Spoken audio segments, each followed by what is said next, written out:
following is a Neighborhood Network sports special.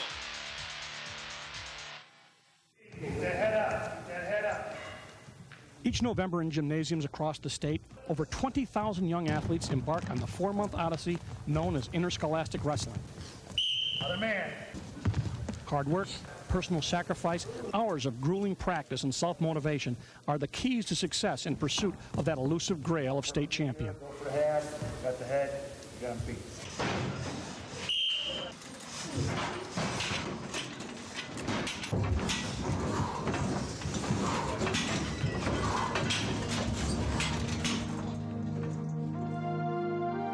On March 1st, the payoff, as all roads lead to Syracuse, New York, where 30 high school wrestlers advance to the finals.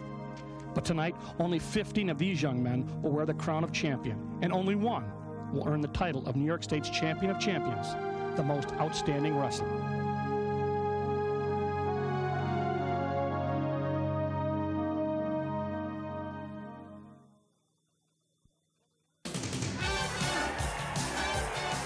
From the Onondaga County War Memorial, it's high school wrestling, the 35th annual New York State Wrestling Championship. Hello, wrestling fans. Dale Drypolch along with John Janiak. And the big story has to be here that Section 3, last year's team champion, not only are they back, they're back, and they are dominating, John Janiak. Yeah, they're having a super tournament this year again, Dale, like last year. You can see in the monitor they're 220.5, closest to Section 4 at 170. I think it's almost uncatchable at this point. Most people have said that after the semifinals that Section 3 had it locked up, but it remains to be seen the final score. You know, of course, once you've won here as an underclassman, oftentimes it's a harbinger of success, and we got a graphic that gives you a pretty good idea of what that means. That's right, Dale. This year we have 5 returning state champions, Lehman, Paquin, Carlos, Powell, and Mariaro, and he's at heavyweight. And here's some place winners from last year as well. It's very tough to repeat in the finals and even get to the state championship, and here we have 9 people. And I think the first graphic shows the first 5 will probably be vying for OW this year. Talking about the MOW, most outstanding wrestler, I think it's a real indication of what kind of talent they have. Talk to the guys who follow the sport, the reporters, the coaches. They say it could be 3 or 4, maybe even 5 guys in contention. What does that tell you about this caliber of wrestling? Dale, every year we say this, the wrestling is getting better and better, and it's a toss-up. Again, it's going to be this year. So the big story, the big question mark won't be who wins this as a team, but who will be the most outstanding wrestler. And we'll be right back with a 96-pound bout right after this.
Welcome back to the Onondaga County War Memorial. You can see from the high shot, we're getting set to go into the finals. They're introducing the 189-pound weight class wrestlers.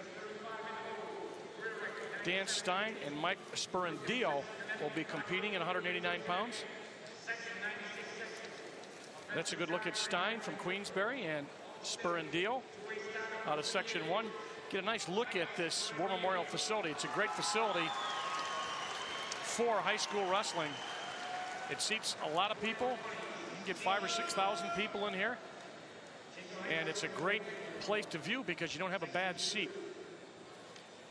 We are right in the middle of the mat, John Janiak, along with me, Dale Drypolcher, and we're moving up to the 220-pound weight class. And John, one thing I've noticed as we go along introducing these wrestlers is how many matches some of these guys have had as seniors. You've had guys with 220 matches under their belts in their seniors in high school. A lot of wrestling. That's right, Dale. I mean, I can't even fathom 30-some matches a year. One guy 39. I haven't seen any 40s yet, but that was 2 years for me back in 1973. It's just a whole different world now.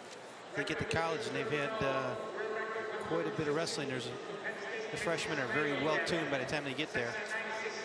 Right now we're looking at the 220-pound class. Kevin Shippos from Baldwin High School down in Section 8, Long Island. Tired right there, a little yawn. Yeah, a little nervous energy. Now they go up to the highest weight class, which is generally not wrestled during the year. It's an optional weight class, 275 pounds. That's right, Dale. As well as 96. Right. New weight class this year. They dropped 91. That's optional. But in the state tournament, they have both. We're looking at Tom Marrero from Wyandanch High School in Long Island, Section 11, which is Suffolk County. His opponent is going to be Mike O'Keefe. And you're going to see Mike right there out of Brockport High School, 275-pound weight class from Section 5. He is signed to play football with Fordham University, and you'll be seeing him wrestle. This will be the last match you'll see, 275 pounds. And one of the things we have noticed also is that the level of athleticism used to be the heavyweights, not all that good, but it's getting better and better as these years go on, and you're getting some good athletes up in the upper weights. That's right. So we're going to get a look in a minute at the 96-pound class. One of the new weight classes, and they are getting set to go. One thing I'll tell you in this, they don't fool around. Hodzinski from Section 3, MANSUETO from Middletown High School in Section 9. We mentioned Section 3 with 8 finalists really have the team trophy wrapped up. But obviously there's a lot of wrestling to go on, and these guys are going for individual titles.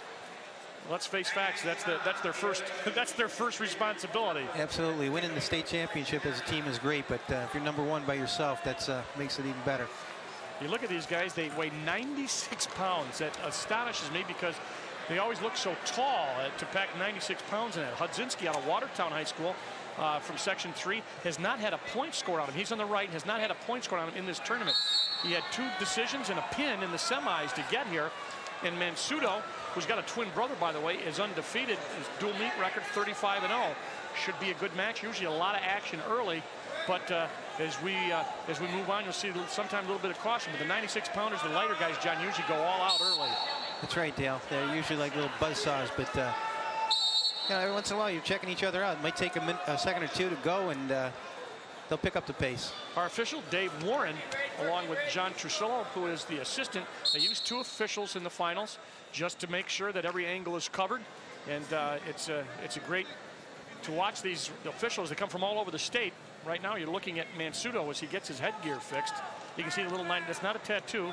That's the weight on his arm. So when they weigh in, they know and can see who's in what weight class. Especially with the MANSUETO brothers, because they're twins. That's right. You don't want to be wrestling a heavier one. Right. So they marked him up. And MANSUETO is out of Middletown High School. He's only a junior. And Hodzinski is a freshman. So the Section 3 member, only a freshman on the right-hand side. No points yet. First period. Both men on their feet. Hodzinski being a freshman, that just shows next year is going to be another solid year for Section 3. We noted earlier they have 8 in the finals out of 15 weight classes, which is super. 4 in the first 4 weight classes.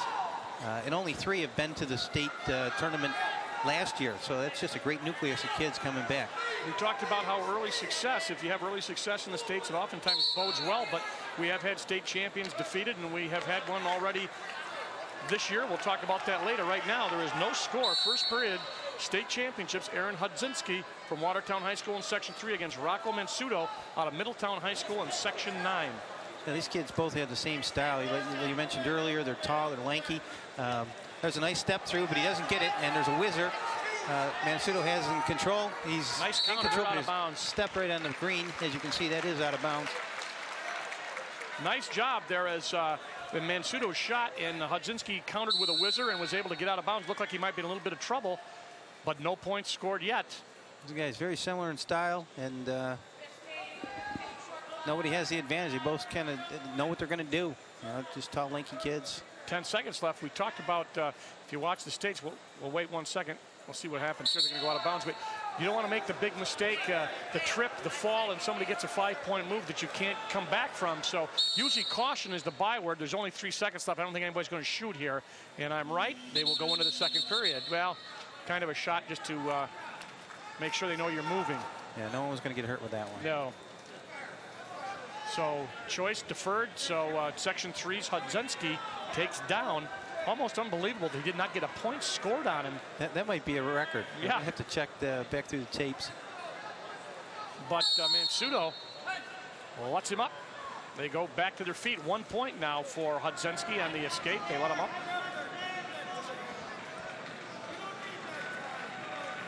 Crowd here at the War Memorial filled as usual. It's always packed out. Yep. It's always great to see. And you'll hear them when they get into a match. When they have something to yell about, they will. Right now, pace a little slow. Hudzinski up by 1, as you can see. Yeah, that point was given away, as we saw earlier. Just let him up. He's in deep. MANSUETO is. He's got to bring him to the mat. He just can't seem to do it. I think there's 2 points there. No confirmation from the. He still had his hand inside the leg. Now he gets it. There's 2 points, yeah. but I don't. There we go. Yeah, there's definite control. Definite control on MANSUETO's part, so he now takes a 2-1 lead as the second period, 1:10 left, as Hudzinski gets his first point scored on him and does the takedown. And perhaps you can see that MANSUETO's strategy to let him up. He feels he's better on his feet. Didn't get one in the first period, but got one rather quickly in the second period after letting him up. He may let him up again down that. He does. 2-2. Oh, he got in down by the ankle. Deep on a single leg. He's going to have to change up to a double as he does. Looks good. Just great balance. Yes. Hudzinski trying. You better watch his back. Yep. He got the 2. He's giving him up. He's going to have to get his back out of trouble. He's in trouble right now. He's going to be giving up back points still. You can hear the crowd I talked about. A lot of time left in the second period. Hudzinski finds himself in a position he's perhaps not used to. Only 2 on the back point department, so it's going to be 6-2. Hudzinski down by 4 as MANSUETO, a nice takedown after he let him up and then put him in trouble. Got the 2 points on the back points. So Hudzinski on the bottom, tries a roll, step over. Yeah, but his hands are tied up. Yeah. Just in a bad position. He's got to get to his base to start over. He just can't get. Look at that. I mean, you talk about a pretzel hold. It's just all locked up. 2-on-1, and we're out of time. Second period over. 6-2 lead for ROCCO MANSUETO out of Section 9, the junior from Middletown High School. And he had deferred. Let's see what he does. He's going to take down, I assume.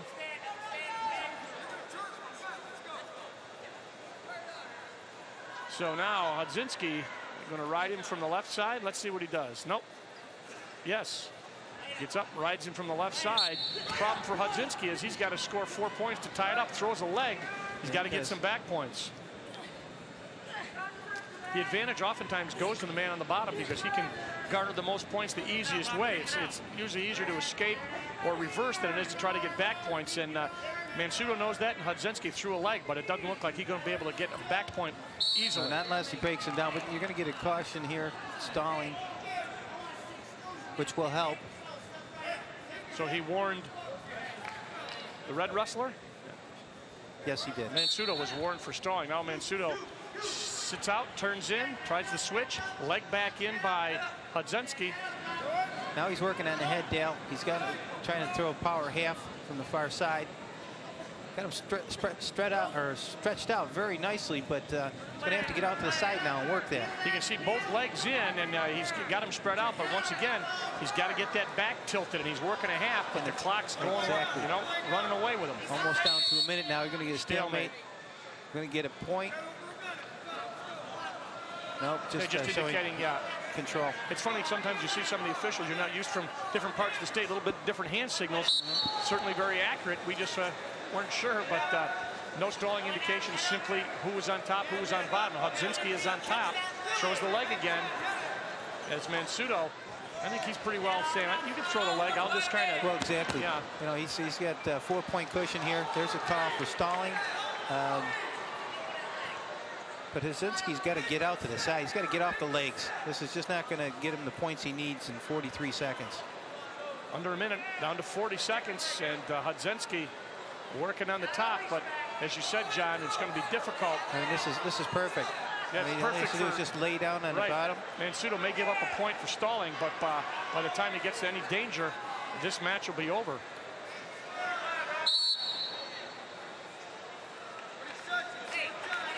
Stalemate.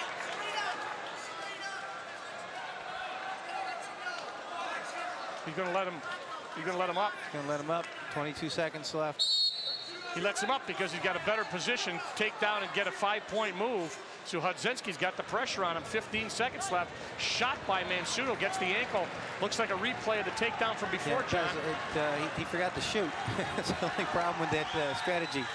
Down to 5 seconds. He does get the takedown, or he will, but a little bit too late. Yep, he's going to get a takedown, but he's going to lose. Nothing to be ashamed about. Only a freshman. Aaron Hudzinski, the freshman, is going to lose for Section 3. Didn't have a point scored on him. He's going to lose 6-3 to ROCCO MANSUETO from Section 9, Middletown High School, New York State champion, 96 pounds. Nice match. And MANSUETO shakes hands with both coaches and then grabs his coach. And just like that, we move right on to 103 pounds. And it's deja vu as we've got Philip MANSUETO, his brother, the 96-pound champ. Like to keep that in the family. Same place, Middletown High School, Section 9. He's 39-1. He's a junior. Career record 109-13. His opponent, John Heffernan, out of Marcellus High School in Section 3.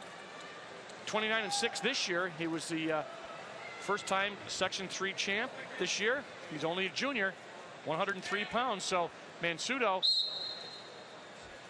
the brother of the 96-pound champ, ROCCO MANSUETO. You don't have to look too far for a wrestling partner, John. No, not at all. I can just imagine their living room. Yeah. Every night after school. Clear the tables, push the chairs back. Here we go. And you can see why they put the 96 on his younger brother's arm. They look exactly alike. First period underway. 106 pounds. John Heffernan out of Marcellus High School, only a junior. One of those Section 3, 8 Section 3 wrestlers in the finals.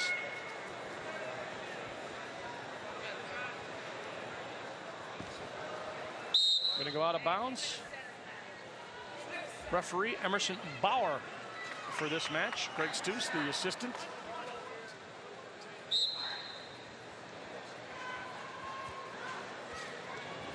I did notice a difference between the twins, Dale. The knee pads on the other leg this time. That's see, there you go. And they said they had problems.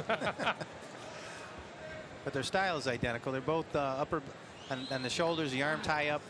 Now, we haven't seen anybody take a long shot without tying up. MANSUETO was second last year in the States, 6th as a freshman, so a lot of experience for a junior at the state level in this tournament, and that can help you. Nice duck under. He's in deep, but countered by Heffernan. Heffernan had the hand in right in the thigh. You can see that. Oh, he's close to being taken down now, though. They're very close to the edge of the mat. Heffernan would like to continue headed outside without giving. Now he's got a hand inside. This could be out of bounds. Yeah. Good call. It was a good counter by Heffernan. He got his hand in there, John, and was able to scoot out with MANSUETO, so they restart. But MANSUETO counters as Heffernan shoots.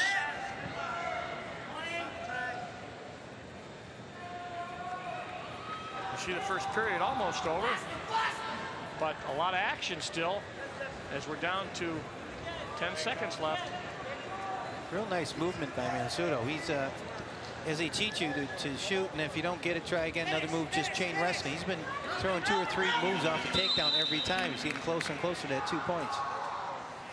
If you're not familiar with wrestling, you may see somebody come in and hit the official with a towel. That's just to the noise can get intense in here, and sometimes they want to make sure that they don't give any points after the period is over. So they have someone come in and just apprise the referee by just tapping him with a towel. That's a good look at Phil MANSUETO. And he is going to be on top as Heffernan assumes the referee position down. Both guys juniors. And we've had all underclassmen so far in the first 2 matches, as you would expect it. 96 and 103 pounds. MANSUETO working at half. Now way out to the side. Great control, though. He's got the hand in the crotch on the other side, just keeping the weight up top. Right. Keeping all 103 pounds on top of him. That's right. Which was a little different from his brother because he was given the neutral position two times in the second period in his match at the 96 pound. John Heffernan now in the bottom is going to get warned for stalling. He's up now, but no hand control. Might be short-lived. There he is back on the mat. Out of bounds, they'll take it back. So Heffernan out of Marcellus High School from Section 3 in a little bit of trouble, but no real points scored. So now he's just getting ridden, and you know, MANSUETO's very tough on top. He doesn't give him much room. He's going to have to make a quick first move off the whistle. And he tried to shoot up. Now he's got to get that hand control now, though. That's the only problem. Tight waist by MANSUETO, and now back to the just a double leg tackle he still had. Now he's going to go to the neighbor. Now he's going to tilt him. Yeah, no points, very close. MANSUETO's got a very good, he had tight waist all the way around. Now he's back up on the Nelson. Great control on top. Nice riding here. Yeah, he's got the half. He's got his head bent. Heffernan's going to have to kick over. Well, he's going to have to flat out turn his hip all the way down next to him, the inside hip. Oh, yeah, or he's going to get turned over. Yeah. See that? That's not a good move with the Nelson in, though. Got to get that leg out. There you go. So Heffernan being dominated, but not giving up any points at 36 seconds left in the second. Which isn't all that bad because there is no riding time in high school wrestling. So, okay, you're 0-0 going into the third. Now you work, hopefully you're strong on top, get a back point or two. Nothing for style points in high school wrestling. That's right. You know, nothing for control time. So MANSUETO gets on, rides. Explosion by Heffernan straight out, but controlled by MANSUETO. Same ride, he's got that arm in the crotch, weight on him, leaning forward. Now Heffernan's up, but he's going to have to be careful he doesn't get taken down to his back. Now he throws a headlock, Heffernan does. Can he get it? Posted out of bounds. And I think that they just went out of bounds. So Heffernan, good move, good counter. Went with the headlock. It's so much that MANSUETO's got to adjust his headgear. So Heffernan will get a chance to start over again from the bottom position. He's got 15 seconds here in the second period to get out and score, and MANSUETO's got 15 to try to hold him down. Switch attempt to Heffernan. That was given up on for 3 seconds ago. Half Nelson stand up. That's going to do it. We're going to move into the third period. Great job on top by MANSUETO. No score. And if we have our first overtime, we'll tell you how that works. But right now, that is a moot point. We don't know whether that's going to happen. But Heffernan is going to be on top, MANSUETO on the bottom. And I'm going to predict MANSUETO might be pretty strong from the bottom, might be able to get up. He has shown a pretty good propensity for that. Let's see what happens as he's going to get ridden from the left side by John Heffernan.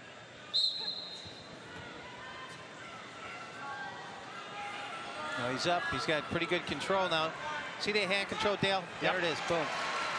So that was the difference first from point. Second period. What a takedown. Nice. Great duck under.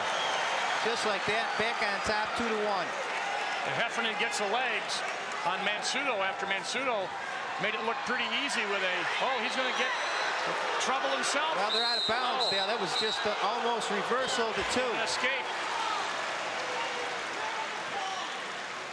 He gave him an escape.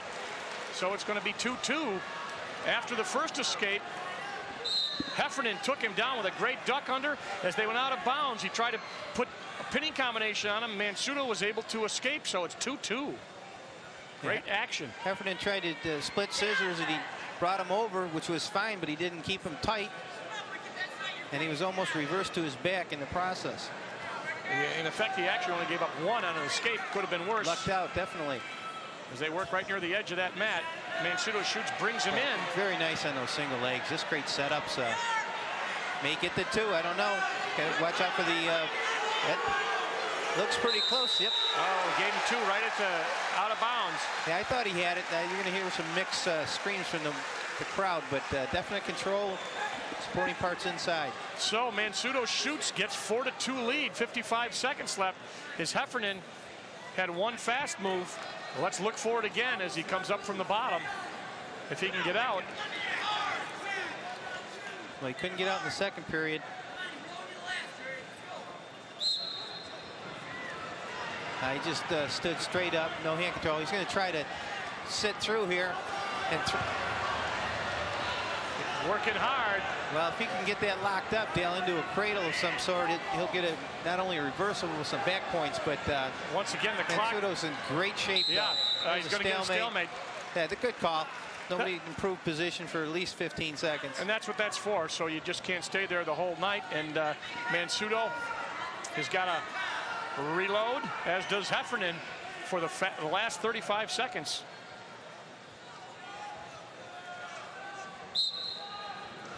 He's up again. He's the same move. Looks like just a replay. Looked like he had a little better leverage on that one, though. He did, but you got to work with it fast. And MANSUETO was in the same position. Just dropped his hips, kept a hold of the leg. I think this is the way this is going to finish if they don't get a stalemate. MANSUETO hanging on for dear life with that single leg. He had that locked up all the way to his elbows. Doesn't have to move, and he knows it. Nope. Don't give up the 2. 10 seconds, Dale. Anything could happen here, though. If he gets the leg behind. 1 point. This makes it real interesting. Yeah. So that's going to be 4-3, 7 seconds left. Escape ties. 4-3. If Heffernan can get an escape, it'll be tied up. I told you about the crowd. They let you know whether they agree or disagree, and of course it makes no difference to the official. You can see the clock. He could give up a point for stalling. That's going to be it. So the brothers MANSUETO win at 96 and 103. John Heffernan gave it his best shot, but he's going to lose 4-3 to Middletown and Section 9's Phil MANSUETO, New York State champ, 103 pounds.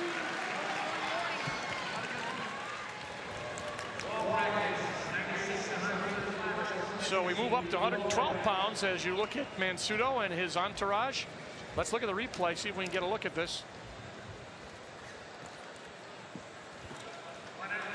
Saw it. It was that fast, Dale. Great duck under for the 2 points. There's a control. Made it 2-1 at that point. This is where he puts that split scissors. And if we keep going, you're going to see him roll through right to the mat. There we go. But he doesn't keep it tight. And that's where he gave up the point. Exactly. He got an escape. MANSUETO did. So brothers won, and we move up to 112. Got Brandon Lehman out of Ithaca High School in Section 4, and Jody Avery, once again, Section 3 wrestler. First 3 weight classes have had Section 3 wrestlers. You see the records there, 33-1, 39-0 for Brandon Lehman. He is a sophomore. Ithaca High School, traditionally a strong school in Section 4. So Section 3, first 2 men up, not able to do it. Brandon Lehman is the opponent here from Jody Avery out of Morrisville Eaton High School, the Section 3 representative. He's 33-1, a senior. 4th last year at 96 pounds in the States. And Brandon Lehman, I get a kick out of it. He's a linebacker in football. I'm sure he doesn't weigh 112 during football season, but he can't weigh much more than maybe 130. The American dream. We're just notified that first time ever we've had twins. First time since 1979, brothers have won titles. So I remember the Stephanus brothers, Carl and Al. Yep. Locust Valley, Section 8. Yeah, 98 and 105. That was back, when, 79? So Brandon Lehman on the bottom as the Jody Avery trying to get a takedown here. Nothing yet. Your official, Dana Charpentier, signifies stalemate, and they go back to takedown position. Lehman was the 96 New York State champ at 105, comes back at 112. So obviously some experience. Shoots, countered, almost. Well, Avery's got him behind it. I thought for sure they were going to give him the 2, but he steps over. Got to watch out going out of bounds. Nothing. No points. Great call by the official. I guess not everybody agrees with that, but. Take a quick look on the replay. The shot. Yeah, Lehman shot in first. That's the move you thought he might come up with. He took him down, and he went out of bounds shortly thereafter. Right there was questionable, but he didn't have him locked up. So no score. 112 pounds. Brandon Lehman and Jody Avery. Lehman shoots. He's got the orangish red singlet on. Almost looks like a dual meet with Section 3. The first four weight classes. Right, we got somebody else coming up gold too. And blue.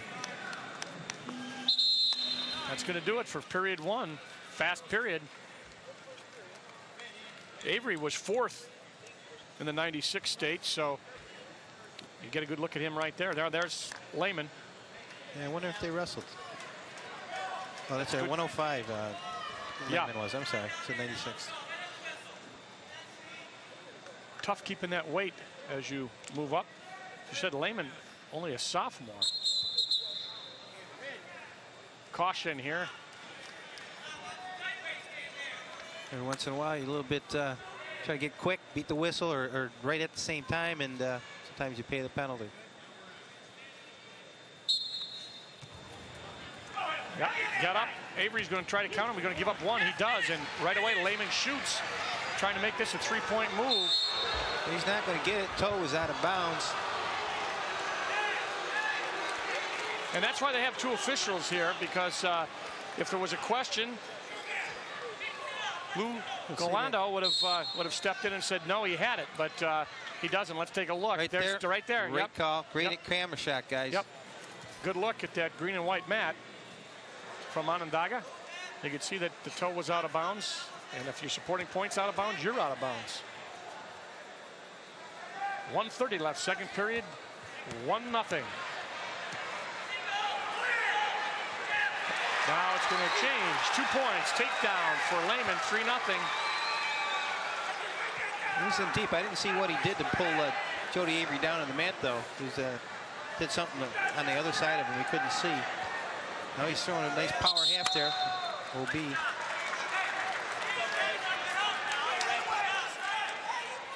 Avery trots back to the center circle. Quick look. And he just brought him to the mat there. Nice tight waist going up to the power half here. They'll be working toward the out of bounds.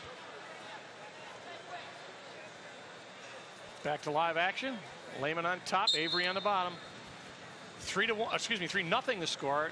Brandon Lehman from Ithaca, Section 4 on top of Jody Avery from Section 3's Morrisville Eaton.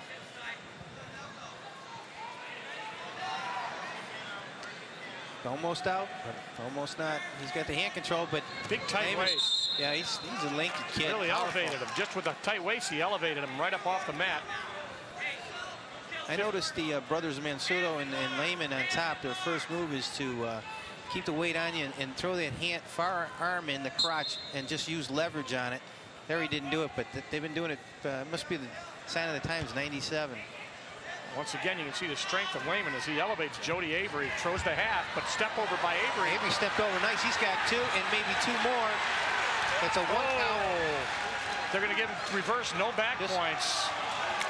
Very close. Yeah, very close. And depending on who you're rooting for, was the right call or a wrong call. That was a nice reversal. Lehman looks a little bit dazed there. Yeah, here he is, Dale. Great look here. He's bringing him to the mat, and Jody just steps right over. Now, right here, if the official would have started counting instead of showing the reversal, he may have had a 2 count and 2 back points. Good point. By the way, Todd Avery is the coach of Jody Avery. That's his brother. You get a look at Jody Avery. So it's now 3-2. Second period, 24 seconds. Lehman stands up. Avery counters with a... Yeah, Avery can't stand up there like that. He should go right to the mat with that. That's how he got in trouble in the first period. He left the hand control. Not good. Not good. And now Lehman looks like he's in control. Let's see what we got. Well, he's got to bring him down to the mat. It's a good call. I know it doesn't look fair, but when you're in control with a leg up, you got to make something happen. If not, so it's a warning. Yeah, that was warning for stalling. Yes. Yeah. Now we're going to have another caution, depending on who it is. Now it's on red.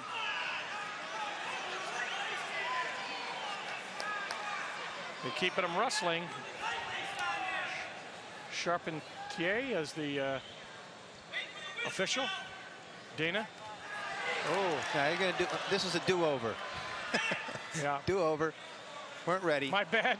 Well, you know what the problem is? These kids are gun shy now. You know, they're afraid to move, and then they're not, and so they're going to let them give a second to settle down. He just told him to get on. He was way back out by us, and take your time. You know, as long as the official is consistent. You know, if you stand there and wait 2 seconds and blow it, then the next time 3 and then 1, they're going to get you. So they have to keep that in mind too. Adrenaline got to be pumping. The second period ends as state championship on the line. 1 point lead for Lehman from Section 4.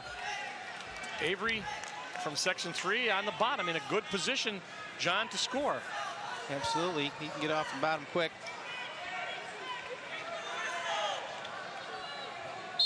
Let's see what happens. Avery trying to stand up. Well, this is what happened in the other. Gets a point right there. That's great. 3 up. 3 apiece, all tied up. That's about so nice far. Nice duck under there to a barrel, but he loses control. So Lehman had the whizzer, but he knew that Avery was close to getting the 2. They went out of bounds. See if we got this on tape, Dale. Here he is right here. Just ducks under. He's got it moving. He scooted right around. See, let go of the elbow, or he would have had the 2 points. Both guys very aggressive.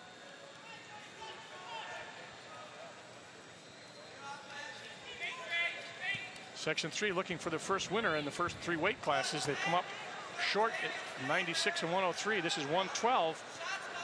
Jody Avery from Morrisville-Eaton is the guy for Section 3, young man, and he just tied it up. And you see the time left, 1:15 in the third period. Both guys working hard. Nobody wants to make the big mistake, John. That's it. Little set up. Here's another barrel roll. Again, out of bounds. He gets started off the whistle in the center.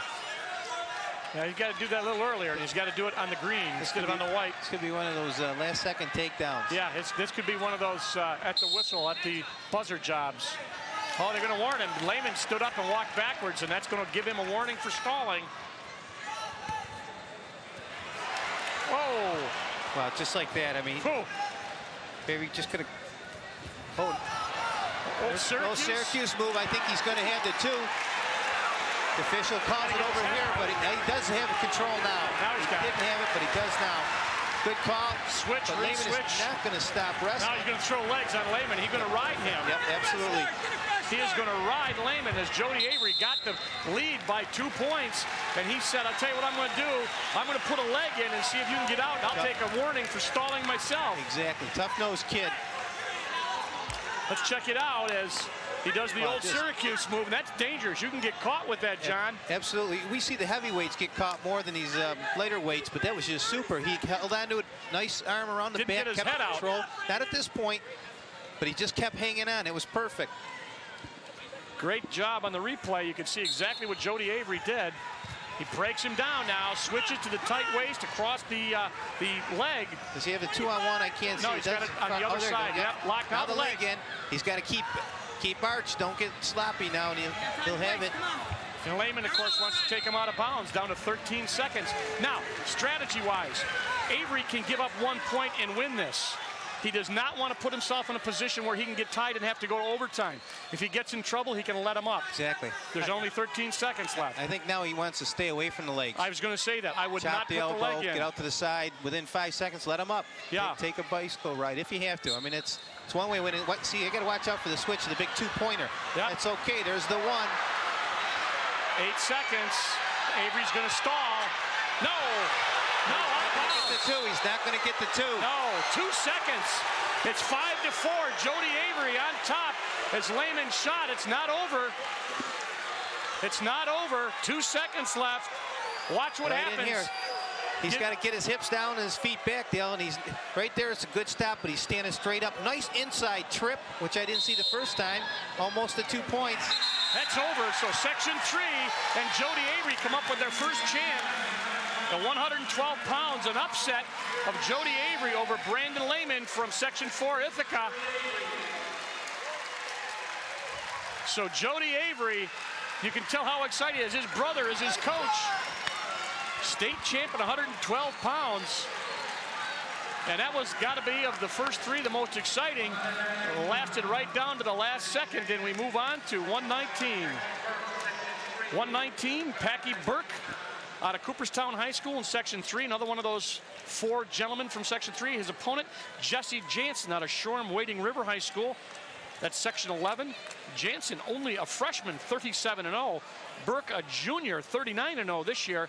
Wow. Burke's overall record, 153-12. And Jantzen, a freshman, 98-3. He'll have 400 matches by the time he's a senior. It's unbelievable. Like that name, though, Packy Burke. Like it. Like it. Wrestling name. In this corner. Right now, they go out of bounds right in front of us. John Janiak along with Dale Drypolcher. I'm pleased to bring this to you with John Janiak. John, who was a finalist here, and we'll talk a little bit more about that later, knows what it's like to win, and he knows what it's like to lose here at the States. Right now, no score, 119 pounds, but very close there. Jantzen deep. Very deep without getting it to. There it is. Packy Burke up quickly from Cooperstown. He's trying everything. He's got a leg and a hand. And out of bounds. So Section 3's Packy Burke down by 2. 38 seconds gone in this first period. 122 left. Our official, Marshall Schlossberg. His assistant, Jeff DeRitter. He's got to watch himself. He's leaning into a crab ride, but he's got a half Nelson on him, and that could spell back points if he's not careful. Looked like he was going to try to roll him. He's got a hook and roll, but you're right. This is where you're in trouble. You got to be very careful. Jesse Jantzen, 33 pins in his 37 wins, so he's real close there. Goes for him. Doing a great job counting off. You know, this reminds me of the old Gene Mills. Remember that half ride he did? That's all he did. He didn't throw a leg in. Half ride with a tight waist. Exactly. And it was a miracle worker with that thing. 44 seconds left. Good look there at Jesse Jantzen. As we said, out of his 37 wins, 33 are pins or technicals, falls. That's not too bad. Nope.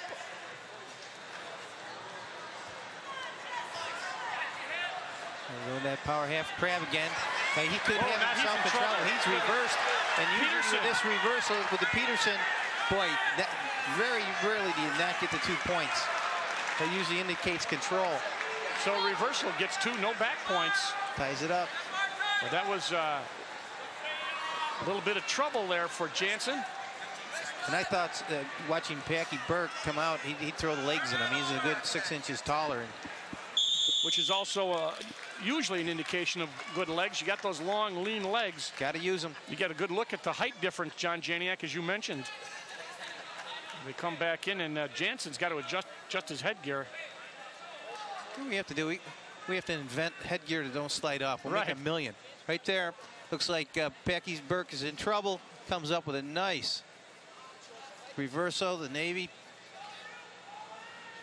comes up here, loses control, no back points.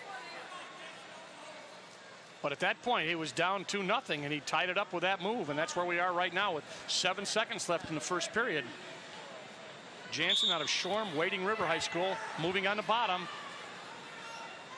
He's going to run out of time as he throws the leg on top. Packy Burke does, so we go into the second, tied up, 2 apiece. Section 3 versus Section 11. Marshall Schlossberg, our official there, just indicating to the crowd that they're going to start on their feet for the second period.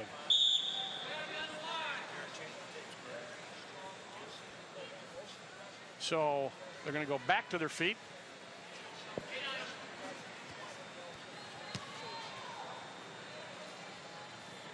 You can see a little bit of height differential there with Burke from section 3. Shoot by Jantzen. Sometimes those legs a little harder to protect when you're tall, but he got him out. Yeah. Burke did. And then when he sprawls, they're harder to catch, too. Right, you're absolutely right. So you got to be in deep. That's what a nice snap and go does for you. When you just come out there like that, see, he's in, but boy, he gets his legs out, and then you're in trouble there. Yeah, it's a long body to try to bring in under control, and now he's trying to get around and slide behind Jantzen, but they're Burke pushing them out. They're going to go better off going off to the side, maybe an arm drag, inside trip once you're standing straight. But I think these attempts are just going to wear them out. Although these guys like to prove me wrong every once in a while and shoot in. Sometimes, you know, they always do the same thing time after time. Then all of a sudden they do something that you don't expect, and that's what makes it exciting. Well, Burke is going to have to get a little bit more offensive. He's just tying up and backing up, and yeah. I don't know if they're going to call it, but they're looking at it. Well, of course, we've discussed that before. The art of, I don't want to say stalling because they don't always call it, but you have to be, you have to know how to use your time and your energy. Exactly. And that's exactly what, look busy, what Burke is doing until you got the move that you want. And if you're a defensive wrestler and you counter, sometimes that can be a problem in the stalling department. Nice move at the end, just as they went out of bounds. Exactly. I mean, it helps. That's the last thing the officials saw, and gives him a little stay. But he's standing straight up. There you go. There's a stalling call right. We thought it was a matter of time. Yeah. So he's been warned. Burke from Cooperstown, section 3, has been warned. So what he has to do right now, I mean, just jack him up and a little trip here and there, and then kick the officials off your back. Well, in this close a match, you don't want to give up that point either for stalling. No, 2-2. You just can't get any closer. A lot of time left. 24 seconds, he could get hit again. So he's got to do something, or they're going to hit him with a stalling point. See if he snaps him by. He figures if he can go into the third period with only a warning, but they give a stalemate. Yeah. He's got to watch that first step because they will call. Yep, 7 seconds is not enough to guarantee you're not going to get called for stalling. Fans are calling for a stall. He escaped out of that period. Now he's going to have to turn it around. Yep, now he's got to move. It's all tied up 2-2. Burke has been warned, and they're going to take an injury time. Is Green, I believe. It's Burke who took the injury time. He had a finger tape, took the tape off. They may retape his finger. Let's take a check at the team standings as the sections. The state divided up into sections. In section 3, which is the Central New York area, Syracuse area at 230.5. Section 4, the Southern Tier, Binghamton area 190. Section 11, Suffolk County and Long Island 164. Section 5, Rochester area 158. Section 2, Albany area 144, and section 6 at 143. But section 3, as we said in the open, a team that won it last year mostly through the success of their wrestlebacks, John. They didn't have a lot of champs, but they had everybody wrestle back, and now they've gotten 8 guys in the finals. The first 2 lost, the third won. This is the 4th for section 3, and it's tied up between Packy Burke from Cooperstown and Jesse Jantzen from Shoreham Wading River High School in section 11, Shoreham, New York. So here we go. Remember, the man on the bottom has been warned for stalling. That shouldn't bother him in this position. No, but he's going to have to watch that power half because he's going to get in trouble.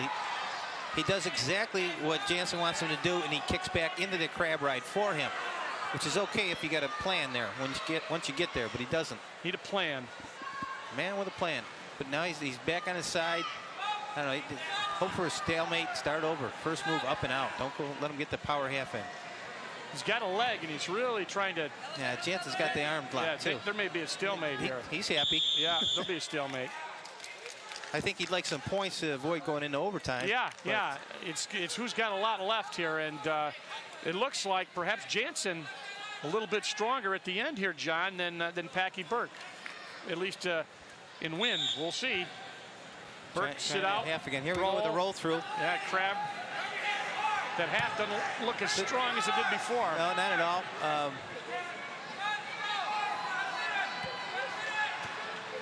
I don't know. Next roll through might bring some points either way. I'm not sure. Here we go. He might get an escape. Oh, he's going to get the one. Oh, no, he's not. Great Let's counter. See they give him no. Nope. Nothing. Jantzen back on top. Very close. It looked like Burke might get an escape, but they just went out of bounds. And watch right what here, happens. He throws that power switch. He's coming through. Watch him come to his feet. Gets his hips down perfectly. Now he starts sprawling. Nice, nice. Okay, here comes Jantzen. Scoots right up through. Yeah, you see both the points go out of both the supporting points out of bounds. So Jantzen back to that crab with the half. Tight waist. And now looks like Burke. Looks like he had something for a second. He's working a lot harder now than he did before, but 40 seconds right now left in this match. Burke stands up. Standing switch. Tries to elevate as they go out of bounds. He's got to get that leg out and face him. 26 seconds. 26 seconds. He's tied up at 2-2. Couldn't get any closer, any better than this. These guys are trying everything. He should give him at least another point each just for effort. That's great. Marshall Schlossberg, the official, waits till Burke is set and going to let Jesse Jantzen get on and ride. Well, we know what he's going to do. Right up to the half, tight waist. Burke's going to stand up. Now he's going to sit there, try to get that leg. Now that's tough. He's very close to getting two. No, very close is right. He's going to try to crank him back. Lost the leverage on that half. He's got a power switch coming here. Boom. Here we go. Not enough. Oh, just out of bounds. 5 seconds. We're going to have overtime, I think. I could be wrong. Let's see what kind of a move Jantzen's got. Let's look at the replay. There's that switch, but again, you hit the green, you're out. Gave him a nice double underhook, brought him back, and got him out of bounds. And we start 5 seconds. There's another switch, but he does not have enough power there. We're going OT. So this is our first overtime, 119 pounds. Packy Burke from Section 3 and Jesse Jantzen from Section 11. And there's no rest, Dale. They get right into it. Gonna have a 2-minute sudden death. First man who scores. In any way, fashion. That's right, Dale. And this is where it gets pretty interesting because it can be 1 point. Doesn't have to be a takedown. Right, it could be a stall. Any point that you score. And the penalties carry over. So there's a problem here with Burke because he has been warned. And boy, it'd be a heck of a way to lose the state championship. But somebody's got to lose. And right now, Burke's trying to get that head control. Well, he's really working with that leverage. That's nice, but no points for it. 131. Now the conditioning starts to come in. You got to be exhausted. This is a tough weekend up here. And Burke, well, out of bounds. No control. That was very close. Packy Burke wanted a takedown. He didn't get it. I think he was surprised he came up behind him like that. And all he had to do was drop down, but he went with the roll that Jantzen was doing, and it worked out for him. And Packy Burke wants his foot on the line. Yeah. This is overtime. Shoot. Counter. And deep. Yeah, he's got the leg in there, but he's got the arm in the crotch. Burke does. Now they're going to try a little arm shrug or head shrug. Upper body there. I'm looking for a throw. There's a trip by Burke. Doesn't get it. Jantzen backing up now. Good place to try the trip because you can always go out of bounds if you don't make it. Exactly. They're back in the middle. Packy Burke, look, they both are tired. Both guys are tired. This is a great match. Somebody's got to lose. First point scored, period. Nice.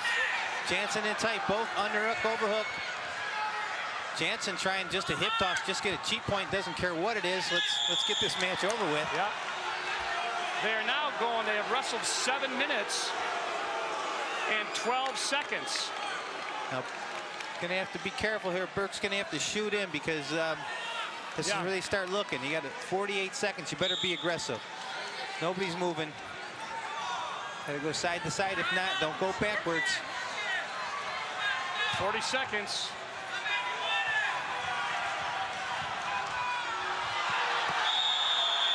There it is. That's going to be 1 point. That's it. He won. So Jesse Jantzen, we said any point in any fashion, and he got a stalling call on Packy Burke, and Packy Burke is going to lose, and Jesse Jansen's going to win 119 pounds in overtime on a stalling call. And we said it's unfortunate. Somebody had to lose, but somebody had to win it. Jesse Jansen did it in overtime. Let's take a look at it. Turned and ran out backwards, and there was no hesitation, and the officials backed each other up. So we'll be back with a 135-pound bout right after this.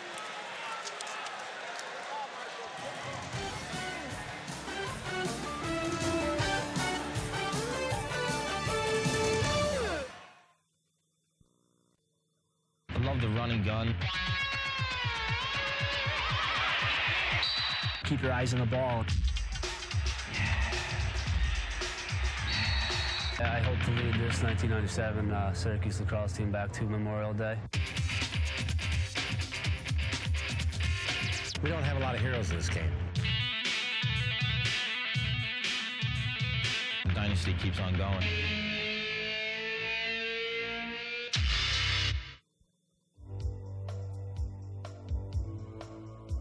There's a killer out there.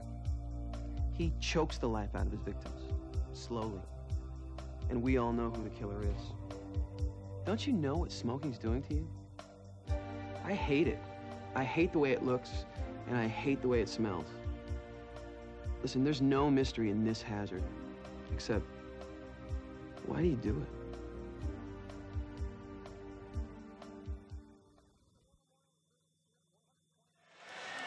Back at the War Memorial in Syracuse, New York, 125-pound match. As the first overtime decided the first, the first overtime decided the last one. 41-0, Paul Paquin and Jake Lamberg, his opponent, 38-1. Lamberg from Green High School in Section 4. Paul Paquin, perhaps a guy who is a candidate for most outstanding wrestler. He's 41-0 this year, has already signed to wrestle with Oklahoma. You don't get much better than that. He was last year's state champ at 112 pounds, and he's taken to the mat but not given up any points yet as he got Lamberg's foot to prevent a takedown. Let's see if he can get out of this. Paul Paquin. He's in a tough position right now. He won't let go. Wait. Potentially dangerous. Yes. Good call. Fred Brown, the official, right there to say potentially dangerous. So Paquin, the guy who was probably the prohibitive favorite, at least by people that you would talk to. Look at this. Just that's Oklahoma 1-foot ride. Look at that. Would not let go. Lamberg, 96-20 overall, 38-1 out of Green High School. But you're looking at Paul Paquin out of Cornwall High School in Section 9. Pinner Technical Fall in 36 of 41 matches, and as we said, already signed with Oklahoma. Last year's state champ at 112, and he's bleeding, and that says let's take some time and get that straightened out.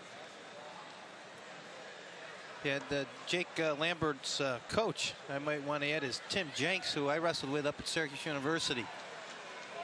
Very familiar name, I believe, out of Shenango Forks High School. You got it. There he is, right there with the mustache. Yep. Looks just as good now as he did then. He had to work out with him every single day. Kid was very strong. Very strong. Very strong. Well, there's a little bit of break in the action. You know, you've heard all about the routine with blood, and they're very careful to stop the blood, and there's a certain amount of time. That's right, Dale. They get 5 minutes total. And the difference with that from an injury timeout is you can take as many as you want. You can have 15 timeouts and not use your 5 up. Let's take a look at the last match that was decided in overtime. This is Burke and Jansen, and it was overtime, and any point that's right scores in overtime. Burke tried to spin around, which is okay, but then he just kept stepping out, and we mentioned that at least 15 times during the match.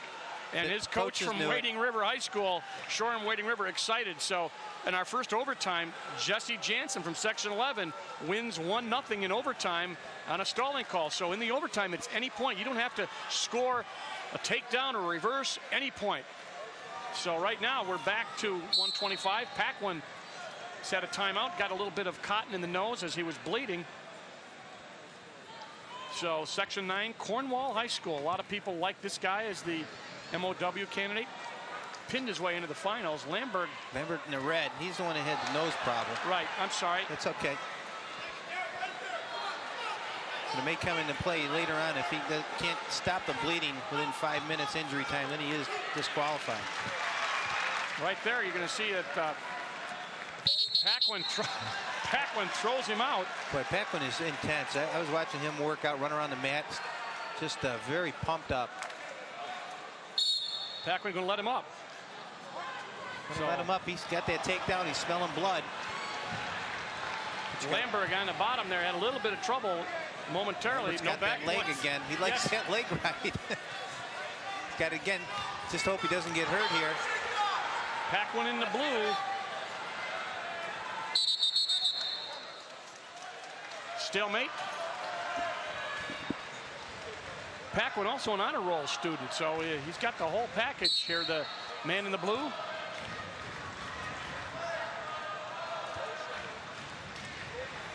You see, oh, nice. He got in deep. He can't. You know what? He's just not getting his leg out of there, or Lambert's looking for it because he's got it the third time in a row on a takedown. It's a death grip he's got on Paquin's leg. So you got to give Lamberg credit. He has held on, and every time that Paquin's had him in takedown trouble, he's been managed to grab the ankle. He should have 6 points, and he just leaves that leg behind every time. Well, he might try something a little different this time. Let's see. As Lamberg a little bit taller. Yeah. Paquin in deep again. Now he should get the 2 here. He did not leave that leg at home, trailing behind. No. Red Brown says no. Time expired. Confirmation from the official standing. Second man says that's right. Yep. You got to look at Lamberg there. He says down. See, here's where he hits that barrel roll. Yep. Comes up nice, but he doesn't come up fast enough. Here comes the towel guy. There are no points, no points. He doesn't get the head up.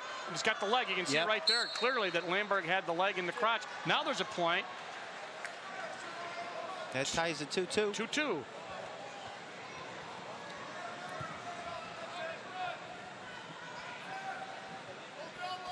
We said that Paquin pinned his way into this finals. He doesn't get a chance, a little bit of height there as Lamberg puts on the headgear after it was knocked off. There he is out of Green High School, 38-1 this year, and got his hands full here with Paul Paquin from Cornwall High School. But this has been the story of the match here, as Lamberg trying to get a point. Well, he's doing everything except keeping about 8 inches of his foot back, and another not takedown. You know, it's just got to come up with something different. 125 pounds, and Lamberg fights his way back out. That's where that height is really coming into play. Yeah, I agree.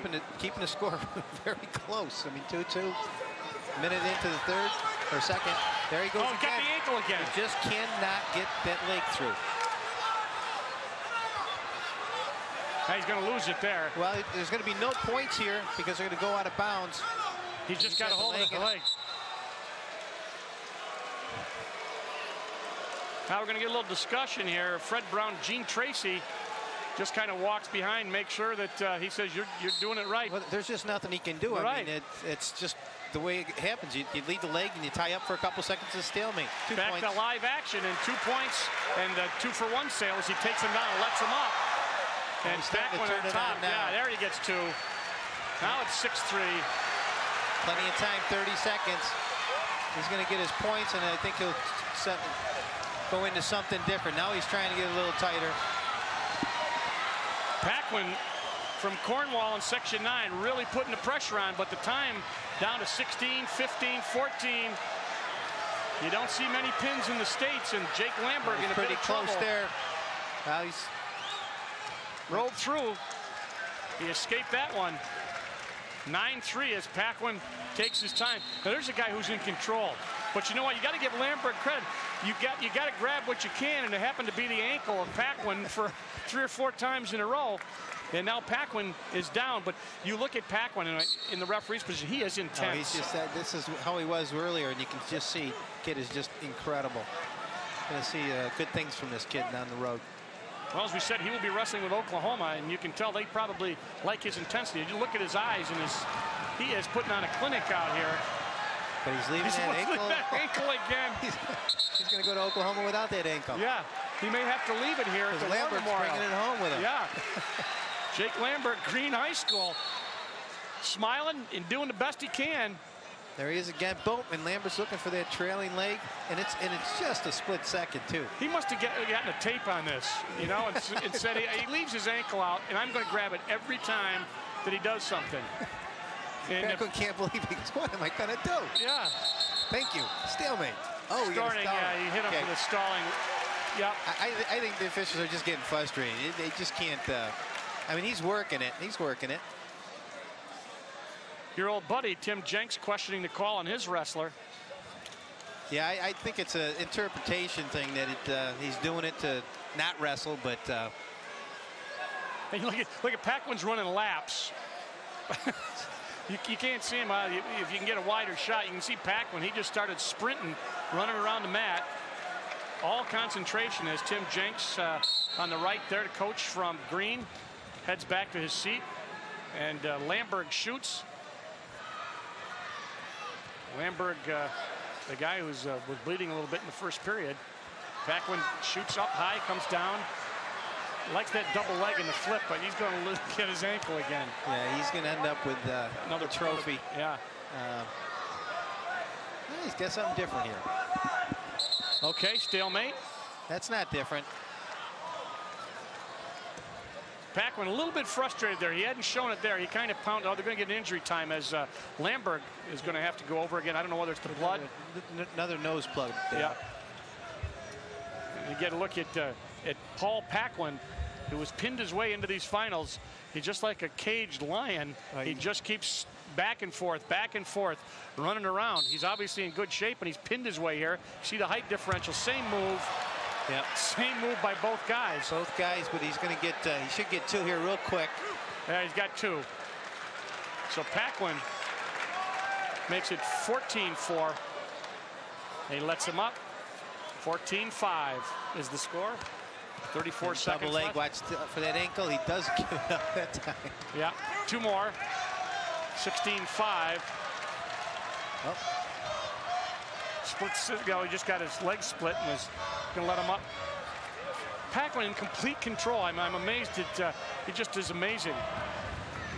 Burke did very well to hang with him as long as he did, but you can just see the overall ability taking over here. Paul Paquin out of Cornwall High School in Section 9 is going to be the state champ in 2 seconds. 125 pounds. Paul Paquin puts on a clinic against a very game opponent from Green High School, Jake Lambert. But Paquin perseveres and will be the state champ at 125. And he goes over to shake hands with the opposing coaches. Good sportsmanship. And Paul Paquin, 1997 state champ, and there's a good look at what he did all match long. Takedown City, it was a clinic, but he had his frustrations as Jake Lamberg really did a nice job for that bout. Come up now, Section 3 here once again. Bryce Kelly, Camden High School in Section 3 against Chad Karos from Suffern High School. And, you know, when they came out and shook hands, Karos, the guy from Section 1, had a little buzzer in his hand. When they shook hands, gave him a little bzz. It was funny. They both were smiling and shaking hands. Kind of unusual, perhaps, in wrestling. Yeah, with all these stone faces, you know, poker faces, they're trying to stare each other down. Here you get class clown. Keeps things light. Yeah. Well, Kelly from Section 3 was fourth last year at 105, so he's got some experience, and he beat Brad Rowe, last year's state champ, at 119 to get here. So Kelly, good job. That's one of those things we talked about at the beginning of the show, that the experience in winning oftentimes is a harbinger of good things, but not all the time. And Bryce Kelly from Section 3 moved up and beat last year's state champ at 119 to get here. Now, Chad Karos out of Suffern High School, Section 1 as a senior, 33-1. He's going to the University of Buffalo.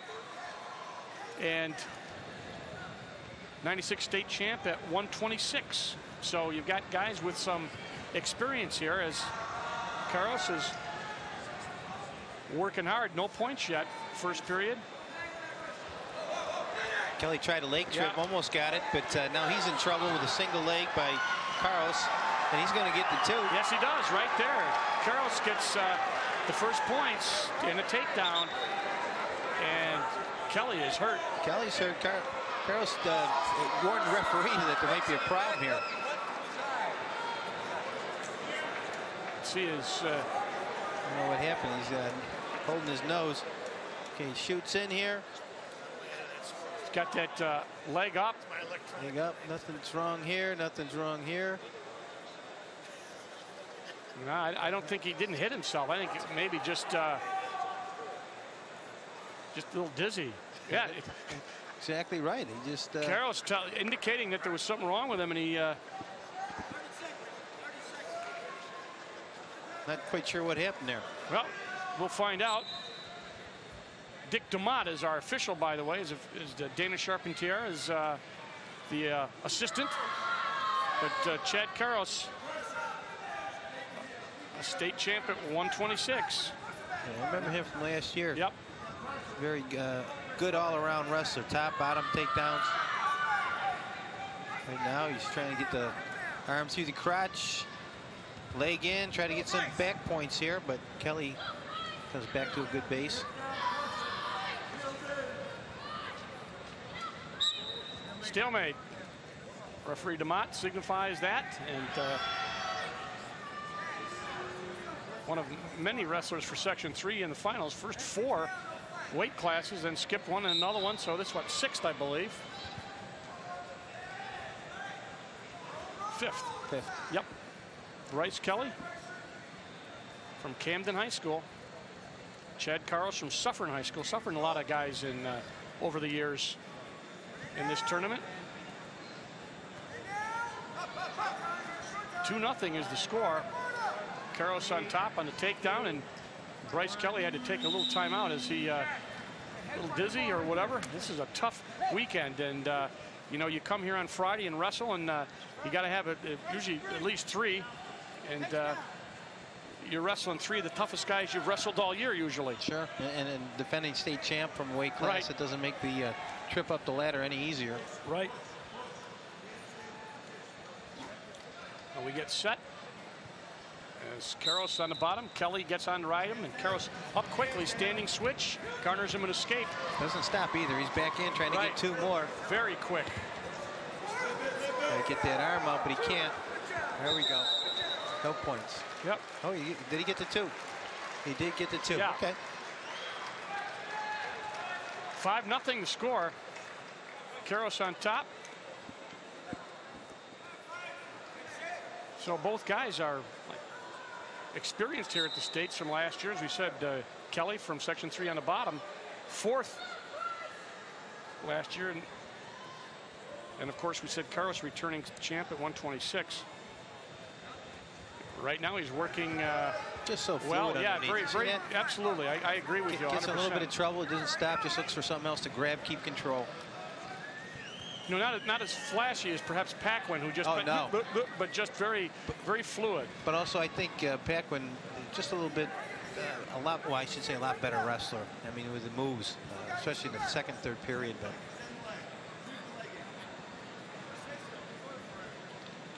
so far, we've talked about perhaps candidates for most outstanding wrestler, and I guess up to this point, I'd have to look at Paquin, but that remains to be seen. Right now, this guy could go into contention as Chad Carlos. That's right. Anytime is up by 5. You win the States a couple of times, I mean, you have to be up in the top couple. But there's a few more to go. Absolutely. What do we got? Caution here? Yep. Oh, you're going to caution. Kelly gets cautioned. Kelly is a junior, and Carlos is a senior, so Kelly an underclassman.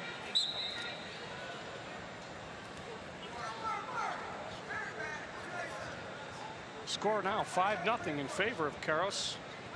I feel like the pace has slowed down just a little bit after the last couple of matches. Yeah, right. Well, after that overtime and then that Paquin clinic.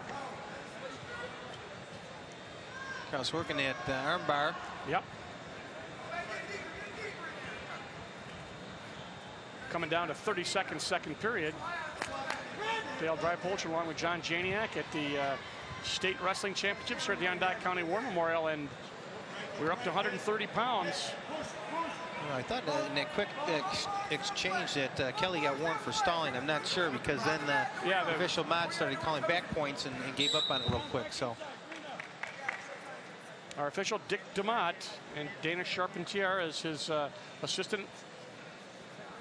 That's the official, DeMott. There's a good look at him. I think whatever he calls is fine. Well, the guys aren't going to argue with him. Looks like he might have spent some time in the WWF. All right. It's going to wind down, and it's going to be it for the second period. So we go to the third period with Bryce Kelly down by 5 to that man, Chad Carlos. There's Kelly. One of the contingent of Section 3 wrestlers who have done such a great job in this 1997 State High School Wrestling Championship. Had 8 guys in the finals. Oh, nice. Yeah, got to get a little desperate. I think he tried a little headlock and the throw, and it. Too early for it, though. Yeah, that's maybe. The only problem. So he gave up 2. It's now 7-0. Carlos in charge. And you can tell Kelly a little bit frustrated. I don't know what I have to do to beat this guy. Wait till he leaves, comes back next year. Yeah. Right here, as you mentioned, Dale, I think he throws a headlock. Yeah. In freestyle or Greco, that would have been a slip. Yeah, right. It would have been a slip. In our collegiate style or folk style, it's 2 points. Live action now. Looks like 1 point. So it's 7-1. Kelly gets an escape, gets his first points of this match in the third period. Carlos right back. Fluidity, as you said. You know, he moves from move to move. Says here he's going to be going to the University of Buffalo. That's to stay home. I'll tell you what, they got a nice catch there, because this kid's got a lot of talent. Yes, he does. And he's got a 7-point lead as he shoots. Kelly counters. And the time winds down to 1 minute. You got to remember now, here's a guy, Bryce Kelly, who pinned the returning state champ, should be defeated a returning state champ to get here, and it's tough. It's just a tough tournament. Carlos is a tough competitor, and he takes him out of bounds, and it's going to stay 9-2 with 45 seconds left. Yeah, Kelly's looking a little tired right now.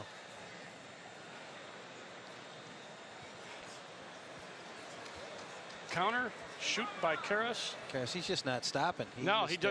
He's gone from the time the whistle blew. He's up 9-2. You know, every once in a while you might take it easy, but looking for the knockout. And apparently has a good sense of humor.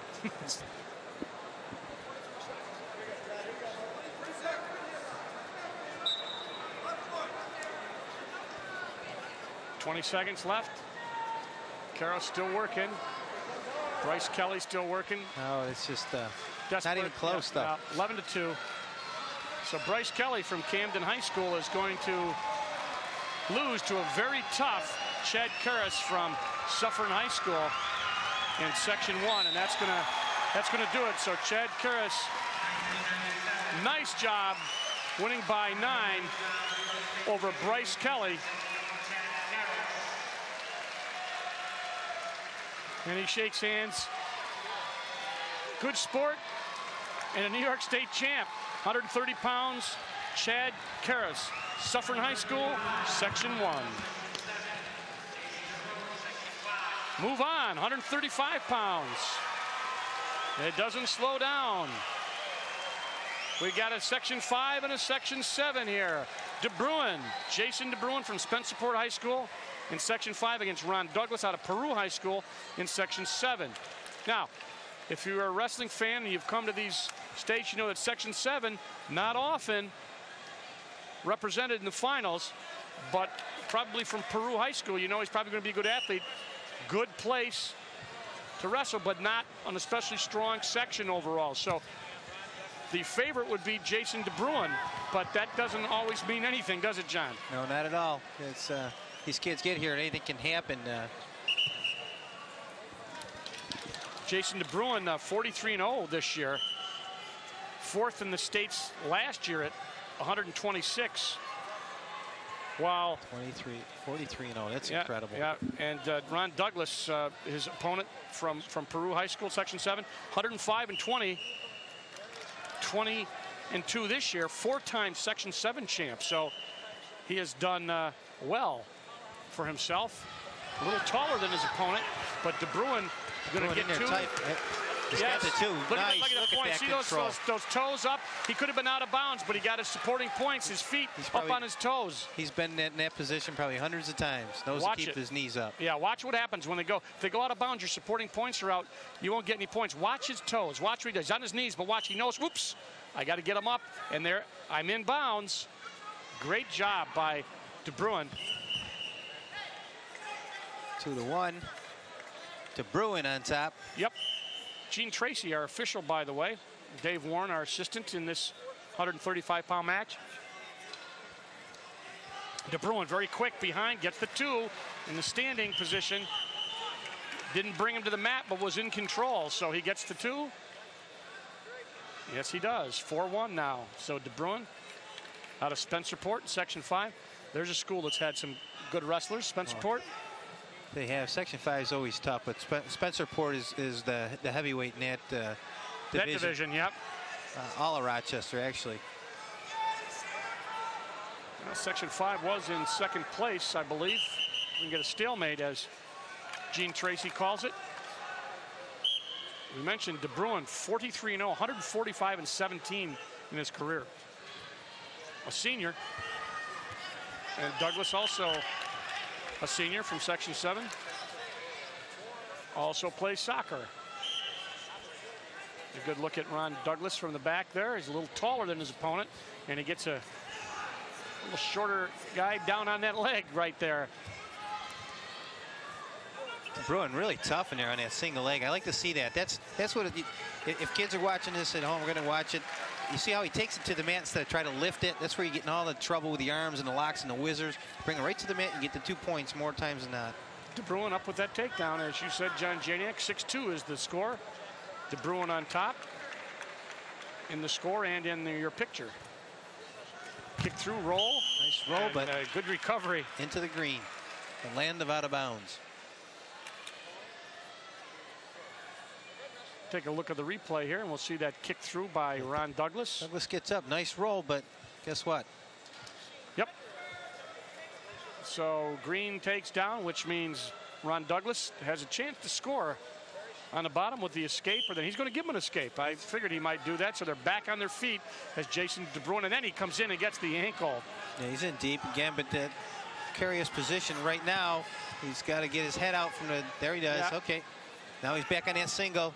He's going to bring it up, bring it down. He's got a little different lock this time, though. He doesn't have the, now he changes it up to a double, but he misses. De Bruin, that is, underneath in the purple. Out of bounds. So De Bruin not able to finish that one off.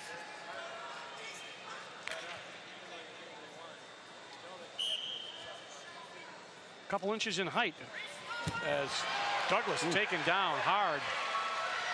Should be back points too, yes. So Ron Douglas gives up 2, but escapes being pinned there. He was in a compromised position for a couple of seconds. Gave up 3 points. So De Bruin up by 7 at this point. Go right out of bounds to the arms of Gene Tracy. Sends him back to the middle.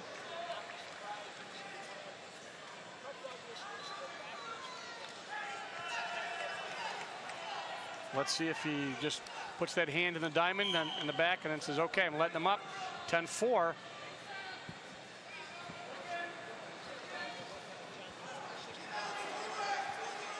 Oh, stepped out of bounds. Nice try, though. He had him up, was trying to bring him back in as De Bruin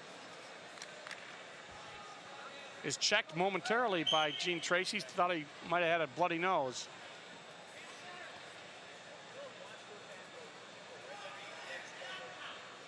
Second period, you can see the time left, 40 seconds.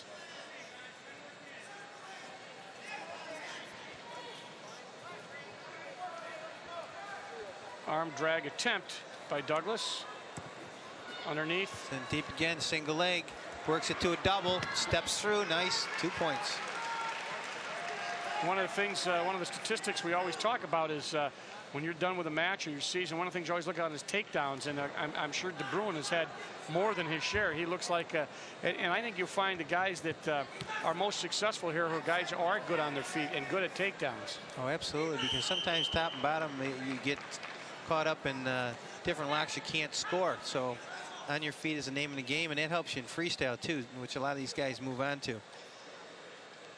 So the Spencerport representative, Jason De Bruin from Section 5 on top 12-4, while Ron Douglas from Peru High School in Section 7 is going to enter the third period down by 8. And we can take a look on the replay at the last takedown, John. We've seen this. Here he goes in that single. He's going to change up to a double dale. He keeps driving. He steps across in between. He's got the leg lock. 2 points. And we're back to live action. You're going to see that it's like a replay there of a replay. That was a double leg tackle, though. It was just beautiful. He did that in early in the second period as well. I believe he has 5 takedowns. It sounds a lot worse than it is, too. It's a big thud. These guys aren't even heavyweights. He lets him up, 14-5. Jason De Bruin, a guy who might throw his hat in that MOW ring. Well, he looks great, I'll tell you. He just kind of shrugs Ron Douglas by on the out of bounds. Good look at him, stocky kid.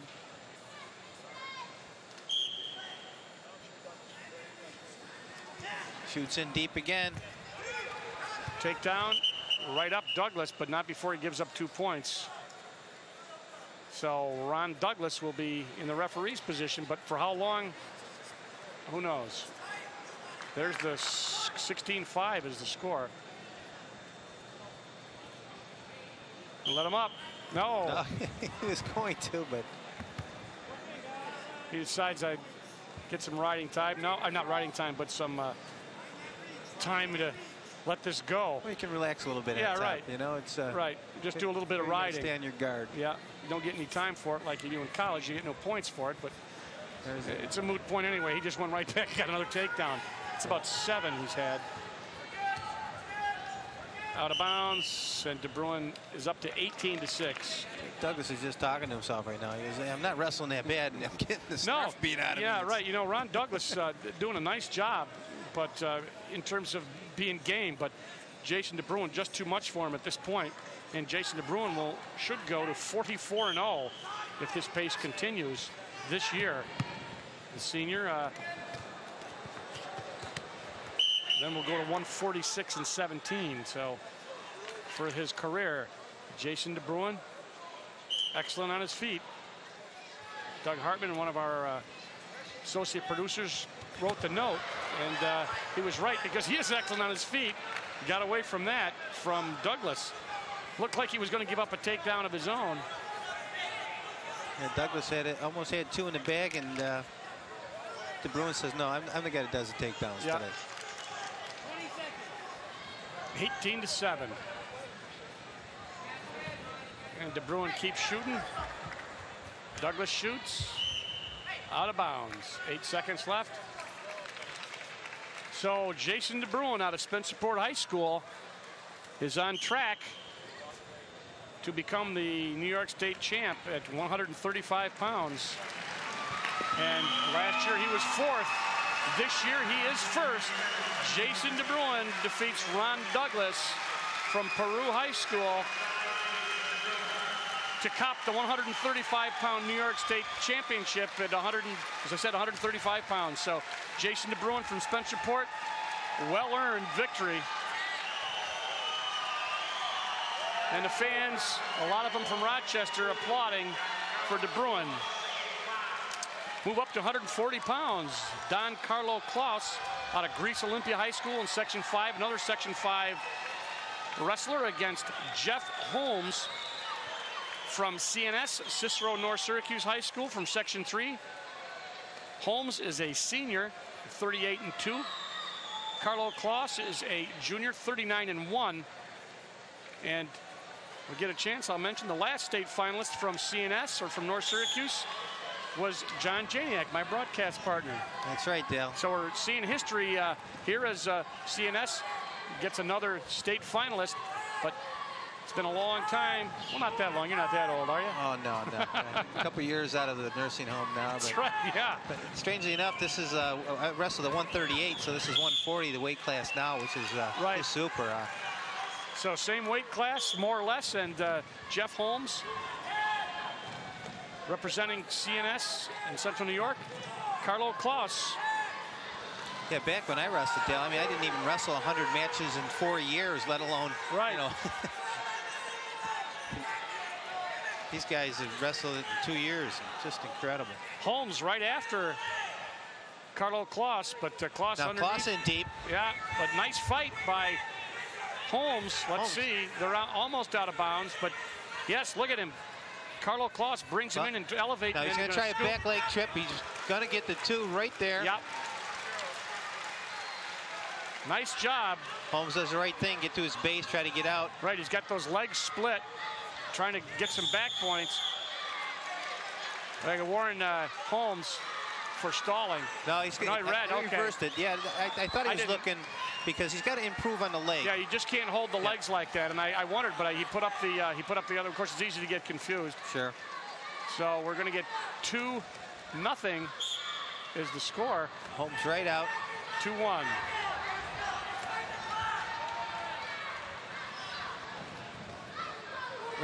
They're changing this. They changed the score twice here.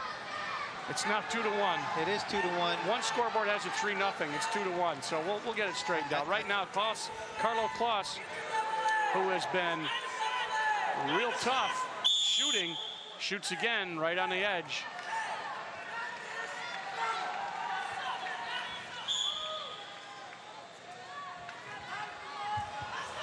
Carlos Klaus in there deep on that single leg. Give Holmes credit, going right after him. He's in deep. Klaus now sprawled out. Nice defense, both guys.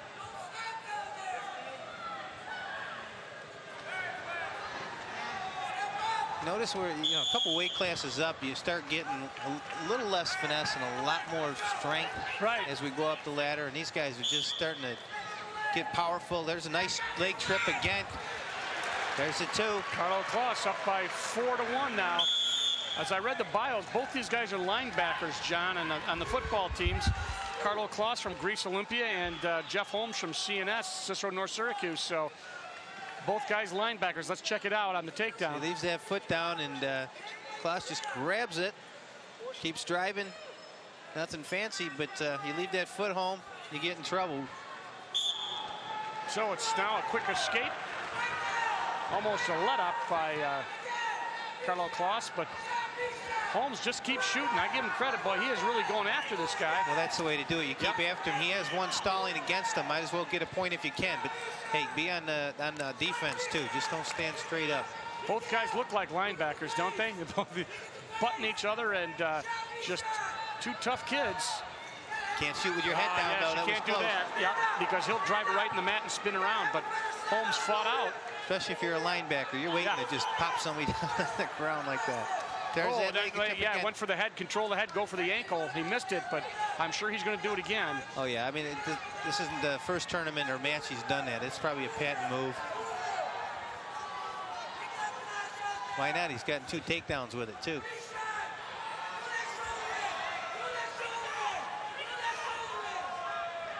Four to 2 the score. 1 minute left, second period. These guys have really been going at it. Carlo Klaus doing the head touch. Now there's a stalling right there, 1 point. So Klaus is going to give up a point, 4-3. And that's pretty early, Dale. It's we still got a minute, almost 43 seconds in the second period, 2 in the third. And you can, in essence, you can foul out of this. You can stall your way out of this. Exactly. Now he's starting to take it to him a little bit. Boy, hurt his thumb. Was it his eye or his thumb? Not quite sure. It was. He got a thumb that's taped, but he might have gotten. I think they were slapping hands, and they might got hit in the head. His coach Derek Bigford over to look at Jeff Holmes.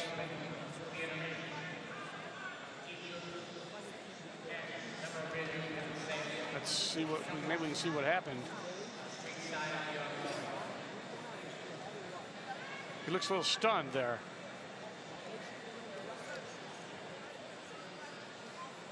I don't know if we can see what happens. There's a hand. There's some, you know, head. Right there he started. Yeah, I think it might have been a thumb or something. Yeah. Thumb in the eye routine. Holmes in deep on a single now, but he just. Now he's got the head down and he kicked his leg out. Klaus just has that nice balance, and he just look at him. He's moving the mat real nice. Well, he said went back, shrugged him one way, tried to come back the other. Holmes fought him off. It's 4-3, 10 seconds, and you can tell that this has been exciting out of bounds. Nice try by Carlo Klaus, but a little bit close to the edge of the mat. He's already given up a point for stalling. The wrestler from Greece Olympia, Section 5, in the purple on the left. He's shooting now. He's being much more aggressive and careful not to give up any more stalling points, as we're going to end the second period right there.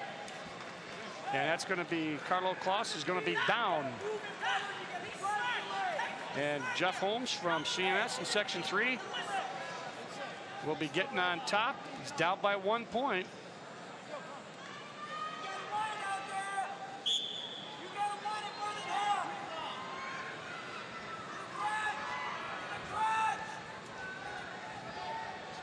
Carlo Klaus getting the hand control. He's got to get that one. Which may not be bad news for Holmes, because he's going to need back points to win anyway. So, hey, takedown's just as good. Tie it up. 5-3. There you go. Oh, out of bounds. Very close, but still there was no control for a takedown. Very close. Our official, by the way, John Trusillo, right on that. Marshall Schlossberg, his assistant. You see, watch him go behind. But he went out of bounds. Yep. On his way back.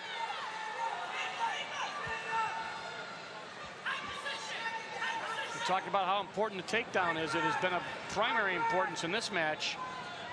Carlo Klaus has given up a point for stalling, so he's got to be aggressive. He's shooting, and he has been aggressive. Yeah, he's doing a much better job this period than he did in the second.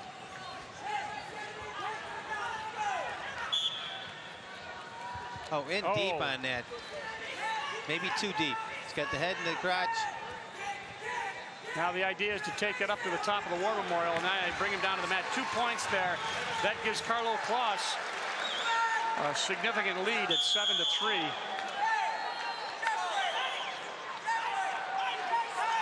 So 7-3 is a lot better than 5-3, because if you give up a reverse or even an escape, you certainly got time to stall a little bit. That's going to be a caution for Holmes. Just under a minute in this match, 140 pounds. Section 3 versus Section 5.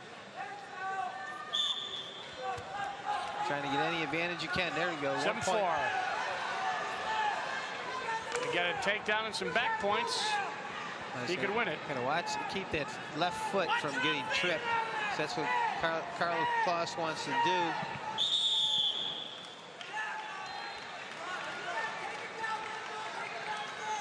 Back to the middle, 42 seconds.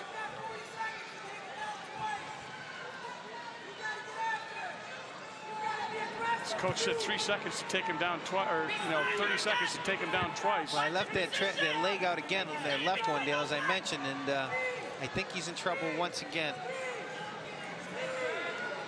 And the clock is becoming his enemy as you're down to 20 seconds. There's going to be a stalemate, but he got some time off the clock, and Carlo Klaus from Section 5 going to be on his feet, and Jeff Holmes from CNS, who has wrestled gamely, a little desperate now. Got a single. Yeah, he's got his head underneath. He's flattened out a little bit. Good sprawl by Carlo Klaus, and that's gonna cinch it up here, as that's gonna do it for the 140-pound match. A game. Jeff Holmes loses to a strong Don Carlo Klaus from Section 5. So the 140-pound New York State champion Don Carlo Klaus, strong match, 7-4, beats Jeff Holmes from Section 3. And we'll be back with a 145-pound bout right after this.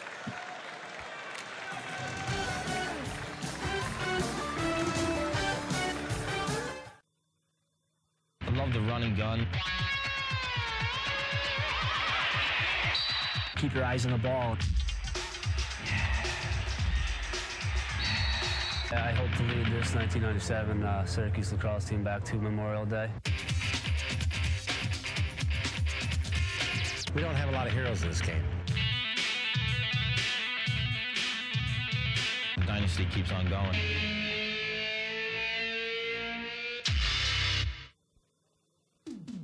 Summer sun and outdoor fun are a natural combination. This summer, why not use good sun scents to protect your skin?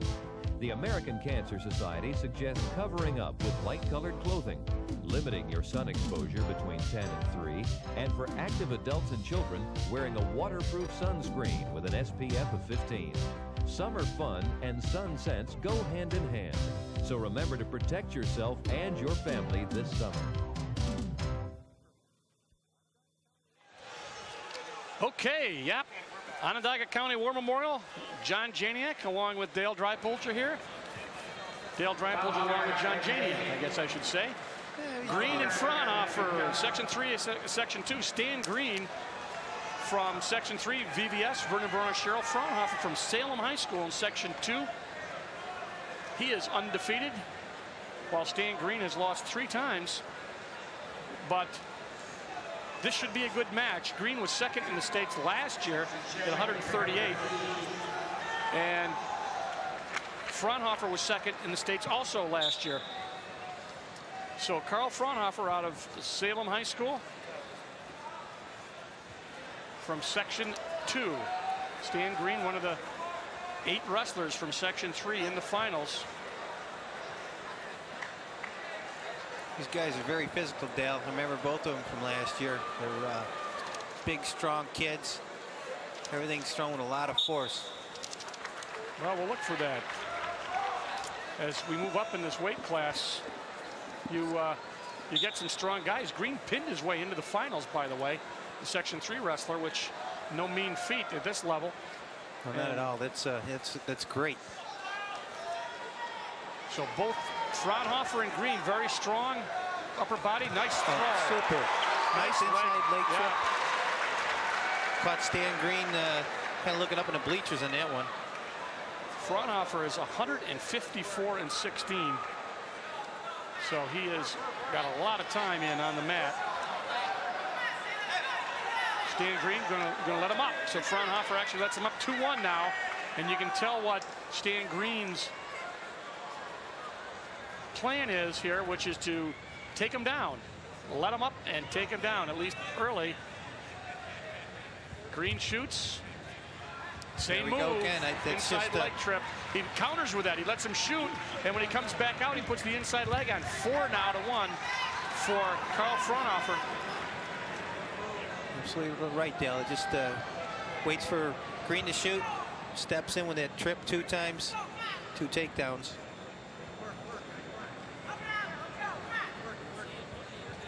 Carl Fraunhofer's got his uncle as a coach. A warning to Green for stalling on the bottom. And they go out of bounds with a half in by Fraunhofer. 4-1 the score. Vernon Verona Sherrill is where Stan Green is from. You're looking at Carl Fraunhofer, but you will see Green momentarily. I just have one question. Where'd he get those socks? Fraunhofer sporting the high jocked up socks, as my son would say. Jacked up, that's right. And he is jocking up. Stan Green brings him down, looking closely to see whether, Stan Green, good hand control, and he moved and gets the escape. So 4-2. Just in the nick of time. 2 pretty good looking specimens at 145 pounds. Guys are, like I said, they're both physical, and you see the talk about the strength way up in the air. Bring him up. Now this is where Green gets the hand control, pops the hips. Now he's going to turn right into him.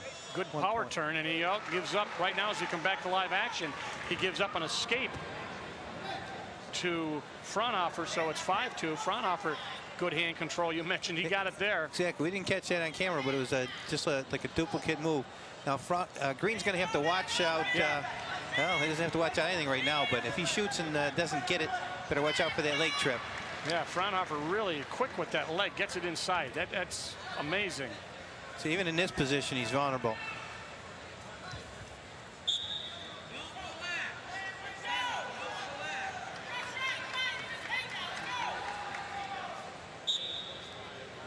Fraunhofer, only a junior. He's one of those kids, though. You know, we've been seeing him the last couple of years. It seems like it's been 6. Yeah, right. It's just one of those names, too, you don't forget. His uncle, Frank Fraunhofer, is his coach, one of his coaches. We've had a lot of all in the family today, haven't we? Right. Wrestling brothers and uncles. And definitely a family sport. You know, one brother gets the other one involved.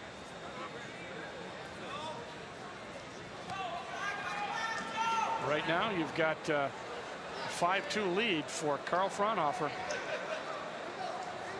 in the maroon, in the white from Section 2. Green trying to stay away from that inside leg scoop by Fraunhofer.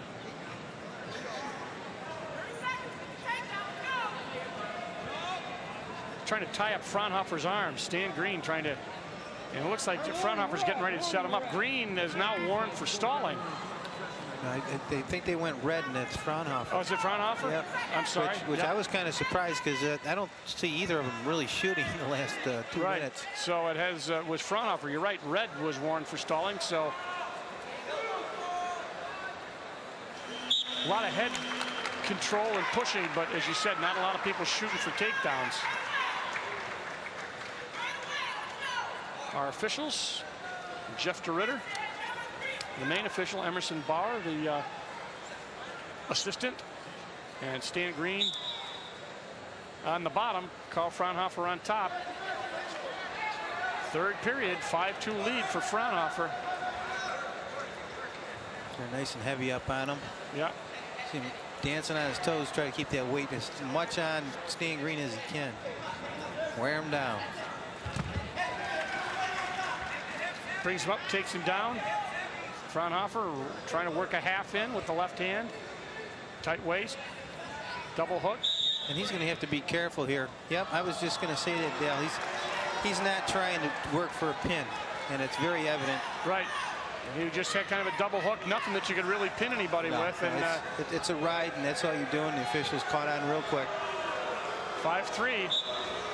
So Fraunhofer with 1:25 now left has been hit with a stalling point, so he's going to have to move. And Green on the bottom trying to get a little hand control. He's going to get out. Same move he did in the first period. Gives him an escape. 5-4. We got ourselves a tough one here.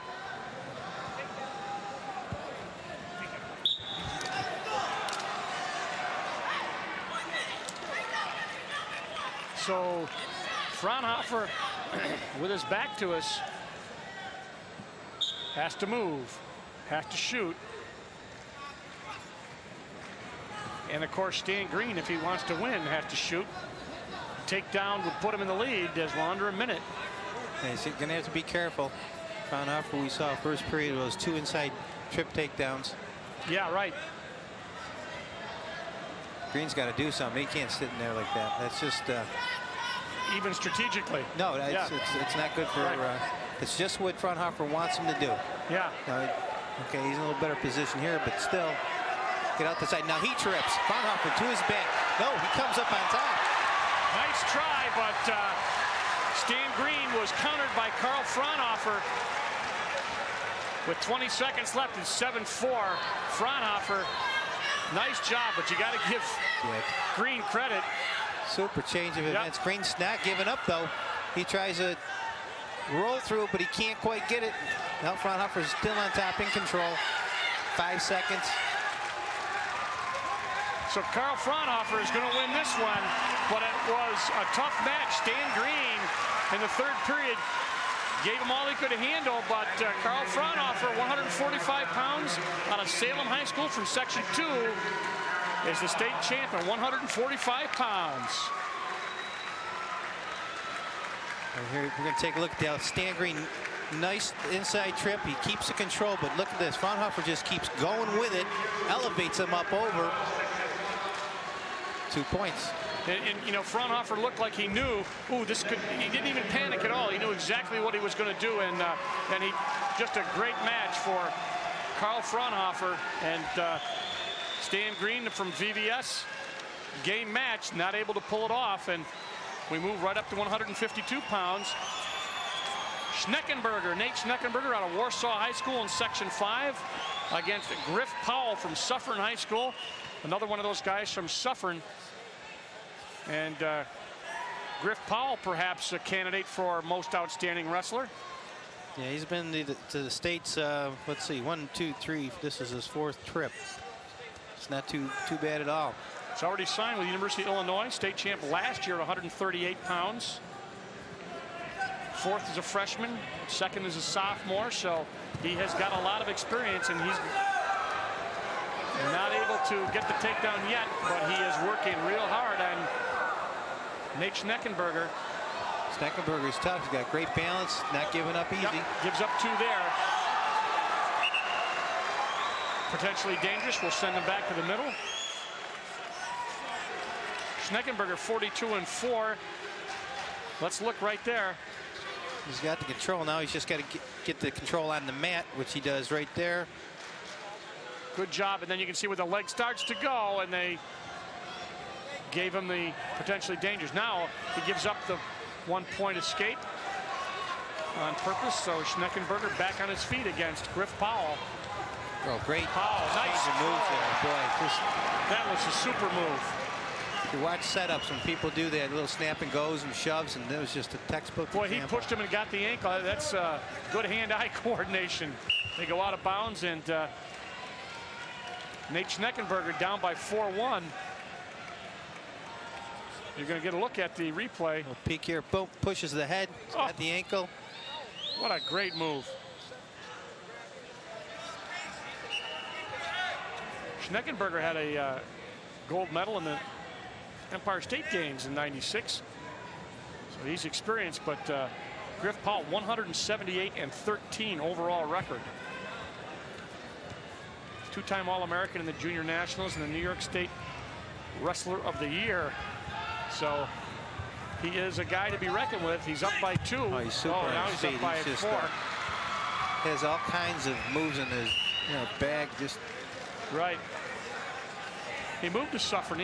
I guess he lived in Illinois up until he was in 8th grade, and then moved to Suffern.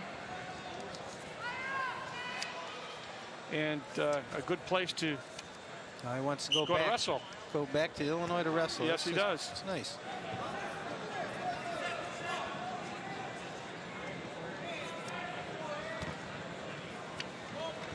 (6-2) the score.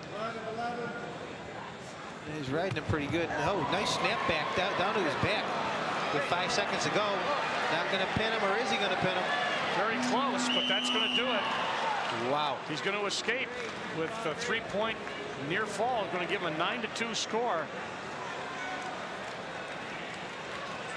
Nice move. Just take a look at this. Shows you don't stop until the whistle blows, because I was just about to say he better just let him go, and boom, snaps him down to his back.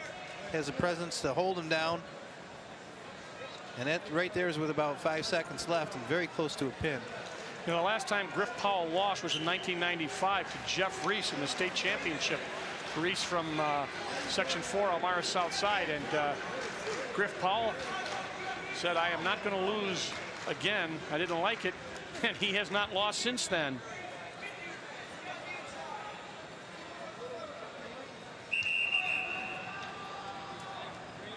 Injury time. We've been very fortunate. We haven't had any major injuries here in the state championships this year. That's right. It's no time for them, but it's just good to see officials are keeping it under control too. I said Powell had not lost. He had not lost to a New York State wrestler. He wrestled in the tournament outside of New York State and lost 1, and there he gets 2 more for the takedown. He just doesn't stop wrestling down. No, he doesn't. He's always moving and looking for something. 12-2 the score. Griff Powell. Who is it that he lost to? From what his bio said, yes, it was out of state. He has not lost a match in New York State since 1995, and must have been an out-of-state tournament is what they said. And you can tell that University of Illinois has got a good one in Griff Powell. Up to 3 now for Schneckenberger. Warsaw High School from Section 5.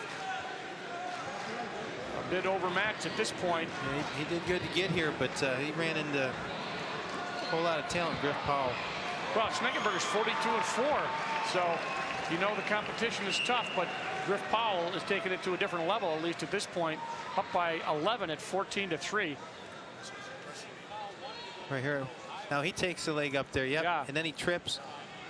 And Schleckenberger is feeling a little dizzy right now, I think. He just keeps getting pummeled. Every way he turns, he's on his bottom side. Obvious candidate, Griff Powell, for most outstanding wrestler. We said there were 2 or 3 candidates. He obviously, if he wins this in the fashion that he has been, would move himself up into a prime position. Schneckenberger going after him, but Griff Powell very strong. And a good solid base by Schneckenberger, but he gets underneath. There's a really sunk that double and back down again for another takedown. He just gets in so deep.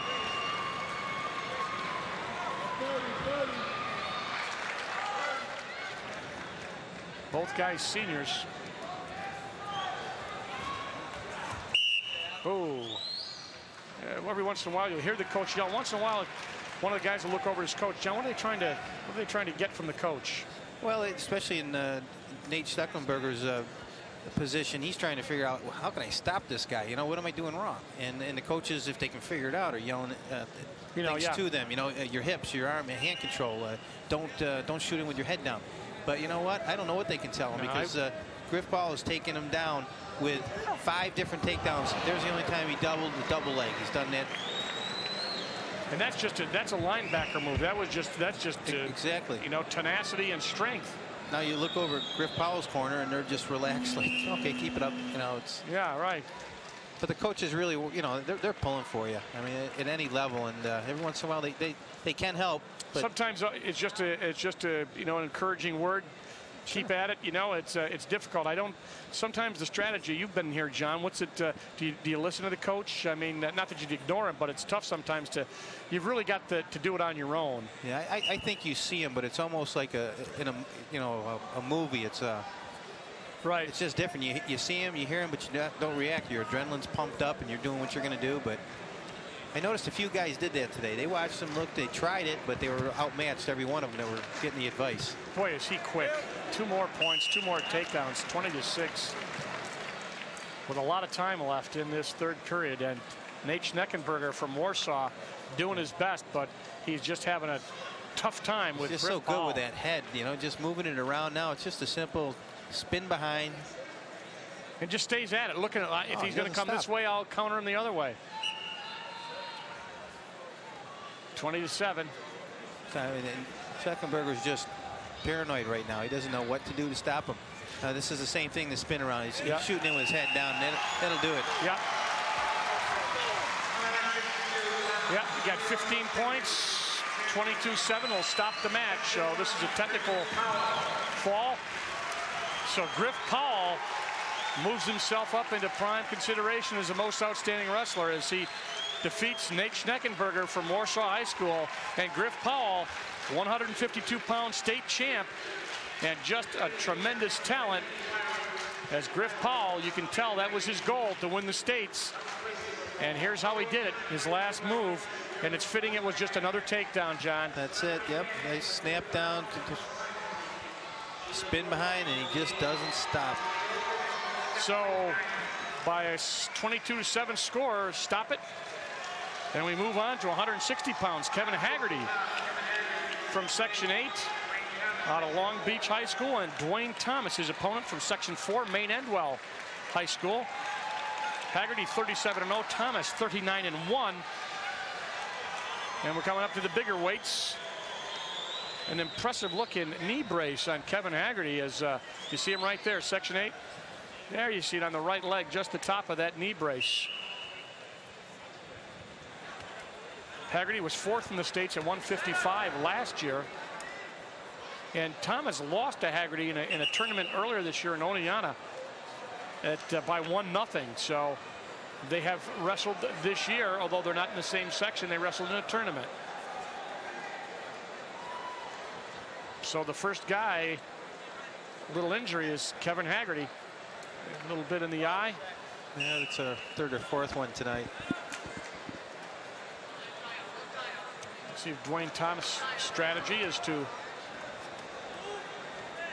tie up, but do what you want to do and don't do what he does as they go out.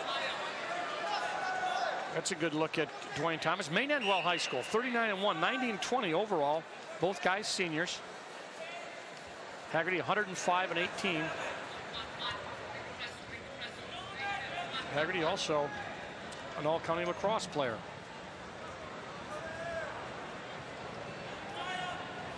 Section 8, a traditional power, but the last couple of years not as strong as they have been. But right there's a strong move by Haggerty.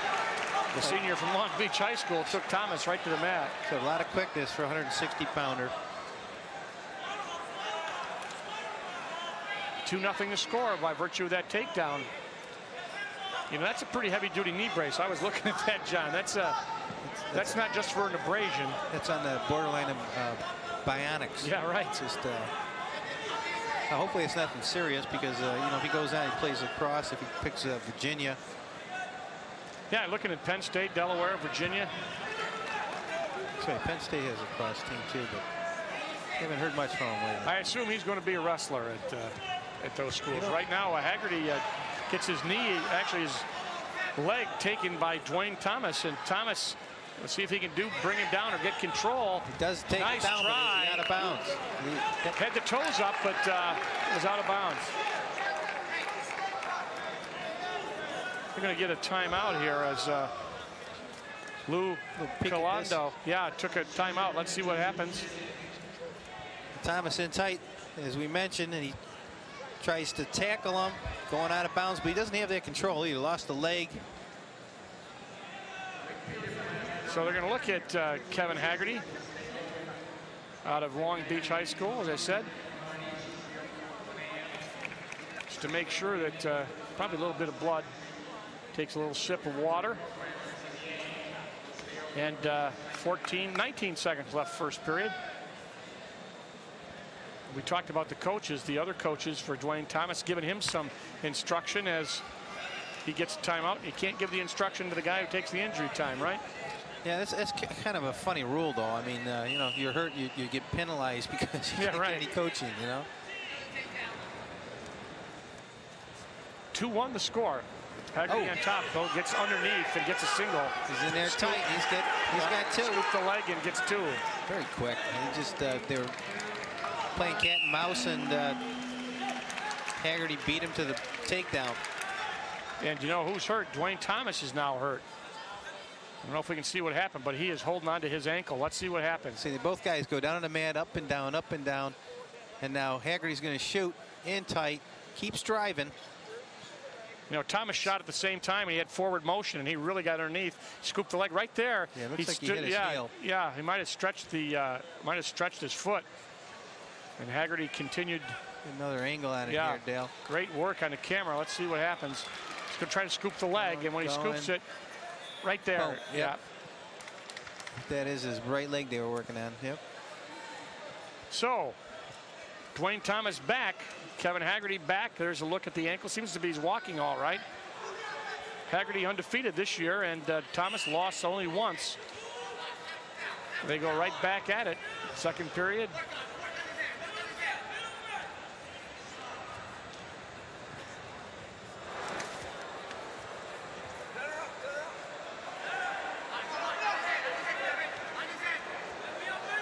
Our officials taking control. Luke Calando and Dana Charpentier. Oh, another takedown again, deep.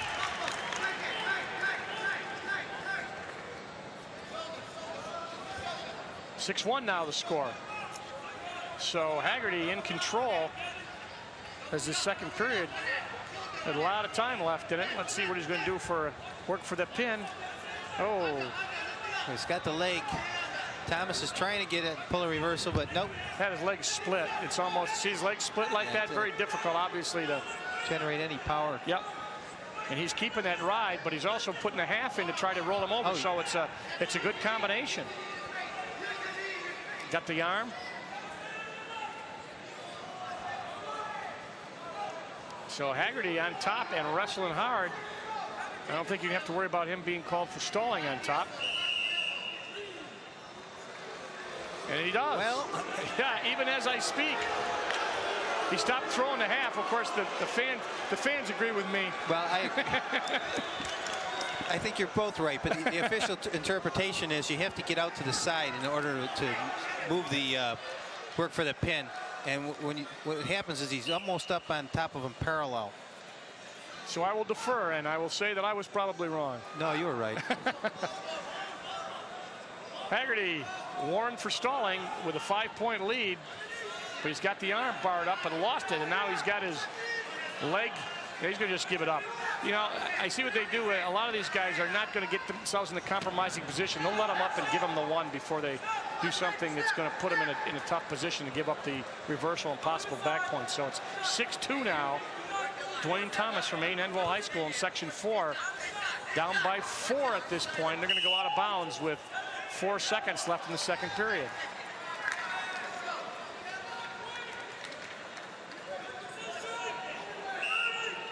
Shoot, Thomas. Shot by Thomas. That's going to do it. Second period's over. Red takes down. Haggerty got to take a little injury time, get his mouth cleaned out. Yeah, I think that's a blood timeout. Yeah, right. So you're gonna, it's a lot more time. There's the guy you're looking at, Dwayne Thomas. As we said, the coaches get a chance they get a chance to talk to him, give him some strategy, while Haggerty just gets a chance to go over and get a little bit of water and spit. So they're in the situation here now. When he does this, you do this. And Damian Garcia, his coach, there's actually Haggerty's coach. That's Mark Gallagher from Maine Endwell. Matt Gallagher. As Thomas was listening to him. Might get a chance for a replay here. He's got him down. Has Haggerty in the green with the leg high in the air. Now he just flips him up over. The split legs. Like you say, now he's just going to sit there and try to crunch him in half. 6-2. Last period.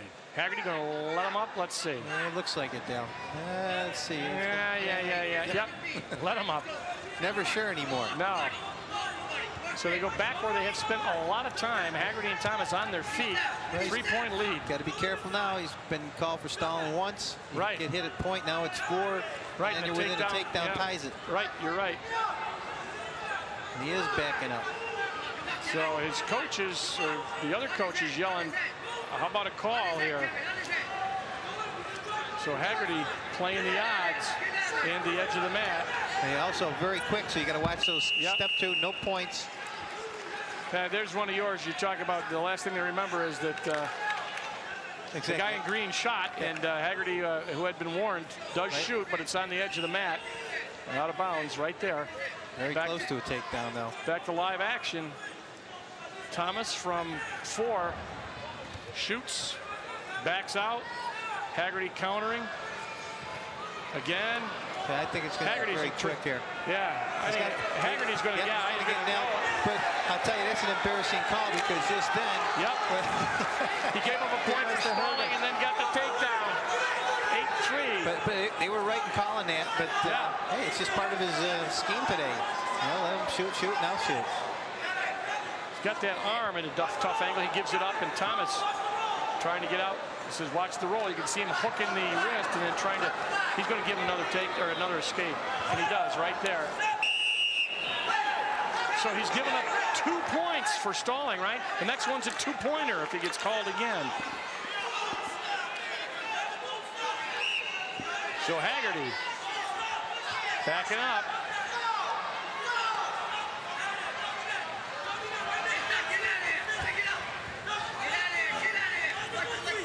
Clock running down. Here's Coach telling control him. Just do something. Yeah, control him. Get a hold of him. Don't get called. Oh, my. I tell you, the kid is very quick. Yes. They had 2 points written all over it. Thomas almost had him. Wait. Doing just enough not to get called. Timeout for a headgear change as Haggerty says around his neck. Told you, Dale, we got to come up with a headgear that doesn't slip off. That's right. Retire. That's right. Not that I need the money. No, I didn't think so, but. Circle, circle, they're yelling circle. Don't give up any points. 3, 2, 1. Haggerty's going to win it. Haggerty, Kevin Haggerty from Long Beach High School in Section 8. State champ, 160 pounds, as he defeats Dwayne Thomas from Maine Enwell in Section 4 in an exciting match. A lot of action, a lot of strategy. Haggerty pulls it off.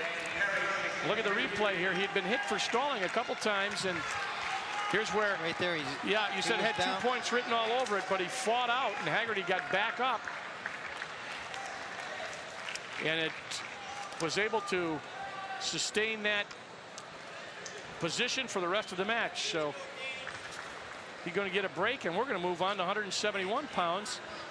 Aptly named Josh States in the States at 171 pounds, 35-1 out of Lockport High School in Section 6, Buffalo area. Dan Perry from New Hartford, Section 3.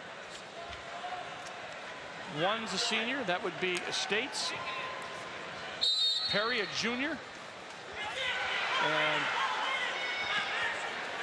States was 6th in the 95 States. Didn't make it back last year, but he's trying to get a takedown right away on Perry. He's really close, but got to bring him to the net. There he goes. Gets it there, yeah.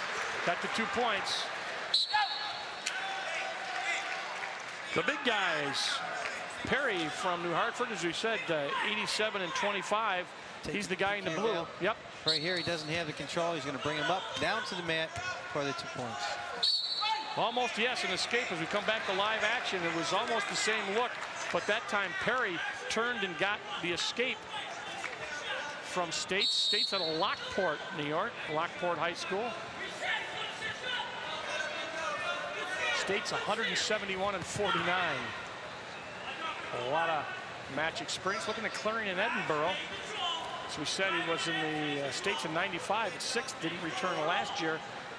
Perry, only a junior. 87-25, his overall record, 31-5 this year, and they're going to go out of bounds and bring it back in. 2-1 the score. States on top.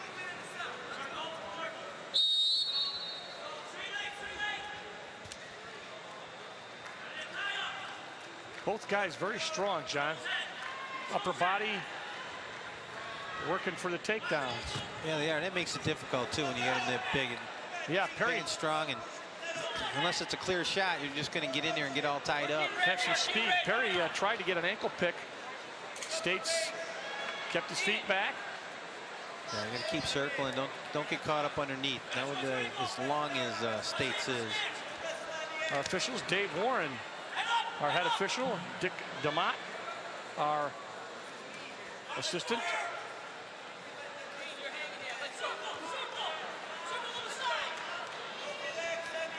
Really working the edge of this mat. They're going to go out of bounds right now. So we got a warning for stalling. Yeah, that was Perry. Perry. Yeah.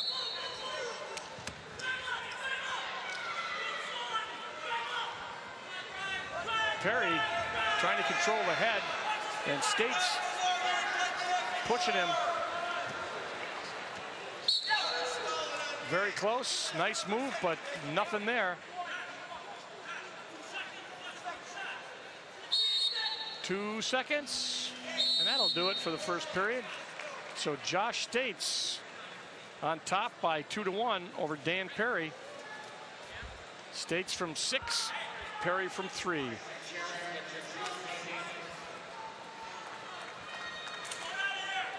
The official,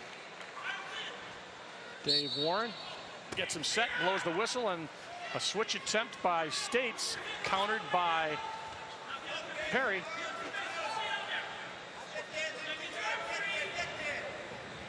Perry's got the hand through the crotch. Right. They have to do something with it here. Like, let go of it. Yeah. Coach Pat Siddell from Lockport telling him to get to your base. And that's what he's trying to do. And he is at his base right now. Going to get some points. Gets one right there on an escape. 3-1. Nice underhook over. Now he's going to back out of it. States does. Didn't like what he saw. Yeah.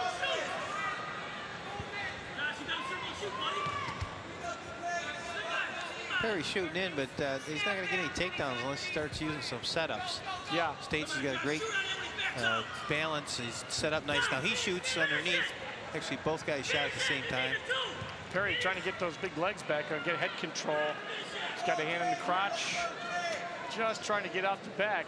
He has been warned for stalling. Nice spot for an arm drag for States, but he backs out of it as well. Shoot again. Sprawl by Perry. This has been pretty much the way this has gone throughout the first two periods. Shoot, got the ankle. He's in deep this time, but guy's head into the inside, not going to help him out. They flipped out of bounds, so they'll both be up. Josh States, Dan Perry.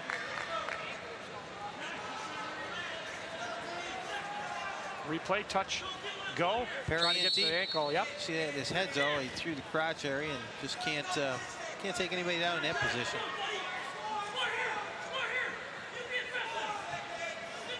Back to live action. 15 seconds left and no points yet, but it looks like State's trying to get that takedown. Trying to get that leg, yeah, so he can step over, get two, but he's stalemate. Both guys up. 5 seconds left, second period.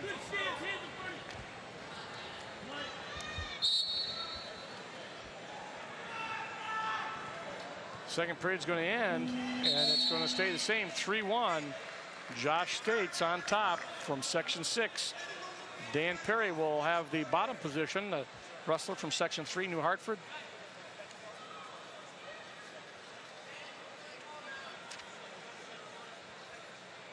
We have a timeout here. He's got, we have another bloody nose. As we're looking at Josh States, there's Dan Perry. His coach, Steve Caruso.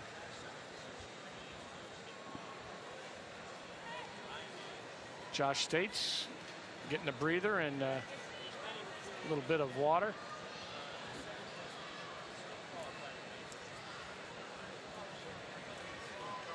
And they stop the injury time. And they keep track of that. Billy Dorn over on the officials bench, keeping track of the injury time. One of our technical advisors. That's right. Billy's helped us over the last few years, giving us the updates, all the rule changes and what to look for. And they come into play every time we have the state championships. Always something new you got to look out for. So we're right back where we started from, but the third period has got 1:52 left in it. Josh States still on top. Goes down to the ankle of Perry. Perry tried to get out. Just tried to get the escape. He's going to take him right up and flip him over. He was out nice, except up that foot. We've seen a lot of that tonight. And States is so long, he just reached out and said, thank you very much. Everything gets out but the foot, and he takes him right back where he was. He's up again. Watch out for that half Nelson. And, yeah, I thought States right into a cradle. I did too. Doesn't seem to want to pin him. They go out of bounds and they stay same position.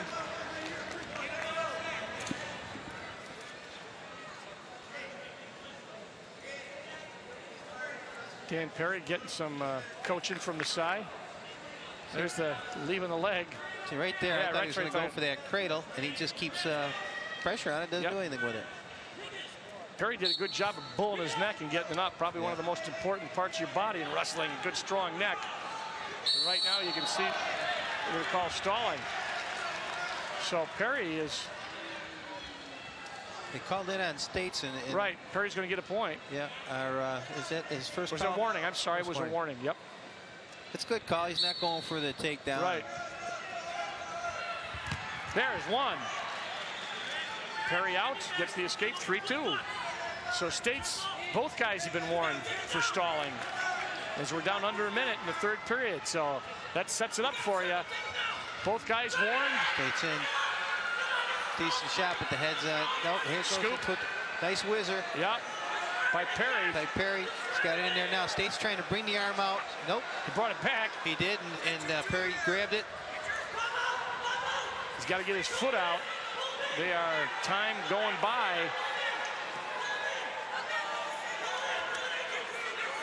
Whizzer, he's got to keep that in if he's going to get it. Oh, very close. Yeah. Good call by Both the guys officials. up. Good call. Yeah, State's very close to getting a takedown.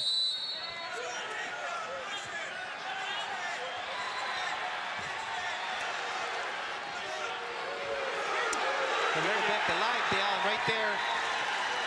2 points, so Perry with 2.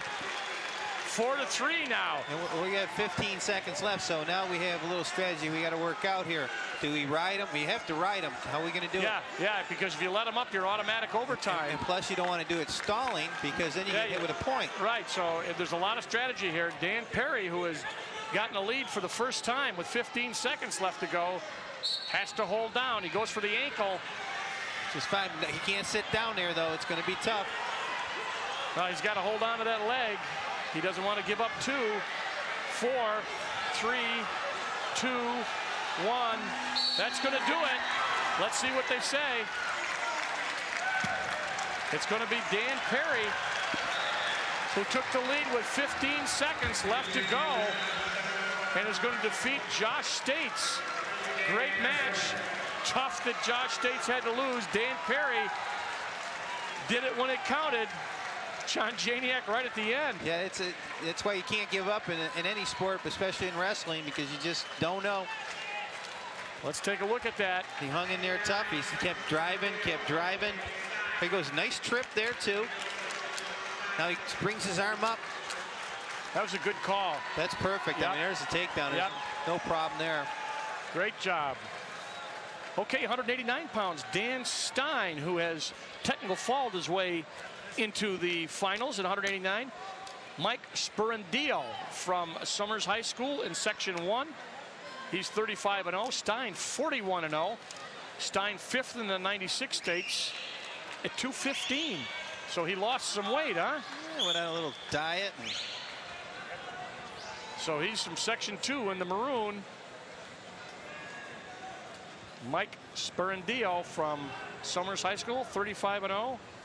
In the light blue. 2 big guys.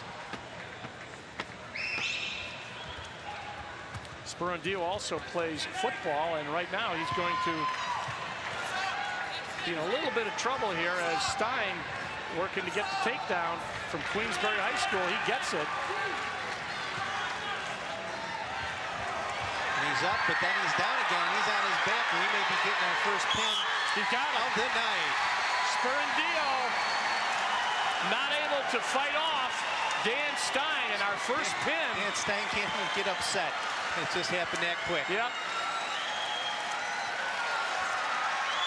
So Dan Stein out of Queensbury High School from Section 2 pins Mike Sperandillo in the first period in 43 seconds.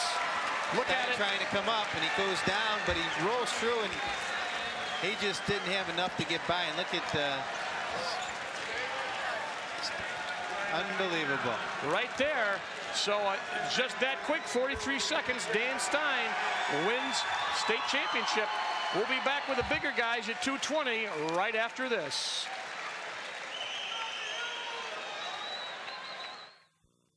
I love the running gun. Keep your eyes on the ball. I hope to lead this 1997 Syracuse lacrosse team back to Memorial Day. We don't have a lot of heroes in this game. The dynasty keeps on going.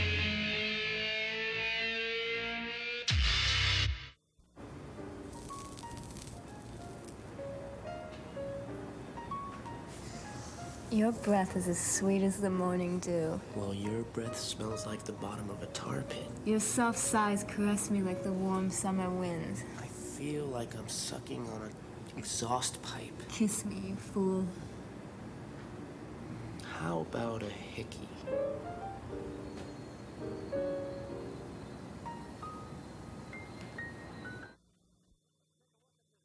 Let's take a look at this last match. Dan Stein, who's only a junior from Queensbury High School, is going to pin Mike Sperandillo from Section 1. John? Just brought him back down to the mat. Luckily, on the roll through, he landed up on top, and then it was just a matter of holding him. No fancy hold, but he had his weight on him, arms locked up, head. First pin of the evening. First and only so far. We moved to 220. Chris Eglin out of Section 2, another Section 2 wrestler. And Kevin Shippos out of Baldwin High School in Section 8. His father, Steve Shippos, used to wrestle for Ithaca High School back in the old days. Right now, Shippos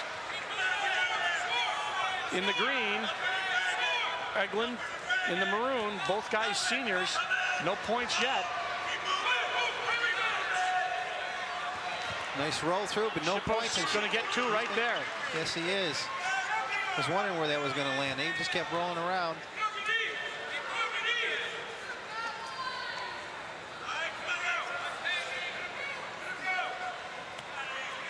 And then trying that roll through again. This time he has it, but can he get some points out of it? Almost looked like a Peterson back out, no points. Shippos gets around on Eglin. Eglin pushed him, but Shippos able to counter it. Eglin, as they go out of bounds from Section 2, 117 and 30. Shippos 130 and 16 for their careers. Eglin also a Greco and freestyle competitor, and right now he's going to get a chance to go a little upper body with Shippos, and Shippos lets him up 2-1, and Eglin goes right after him, but right around quick. Shippos very fast, John. Oh, he is. I think he was a 138-pounder at one time, because he is pretty quick, very agile. And if Eglin wants to do any Greco, he's got to stop shooting underneath. Yeah, that's top body stuff. He's getting in a world of hurt down there, and right now maybe he should go over body, see what he has. Shippos lets him up.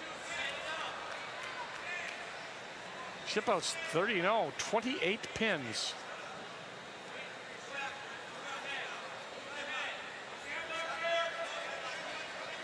You can see 25 seconds now left in the first period. Shippos up 4-2. Eglin shoots. Every time he gets down there, he gets in trouble. Now he's going to try this roll through again. He's been 0 for a few of them. And now Shippos has the arm control. He's going to get two. Yes, he does. Shippos garners a couple there. Makes it 6-2. 220 pounds. Shippos, by the way, looking at Penn State, Michigan, and the Naval Academy. All good schools for wrestling.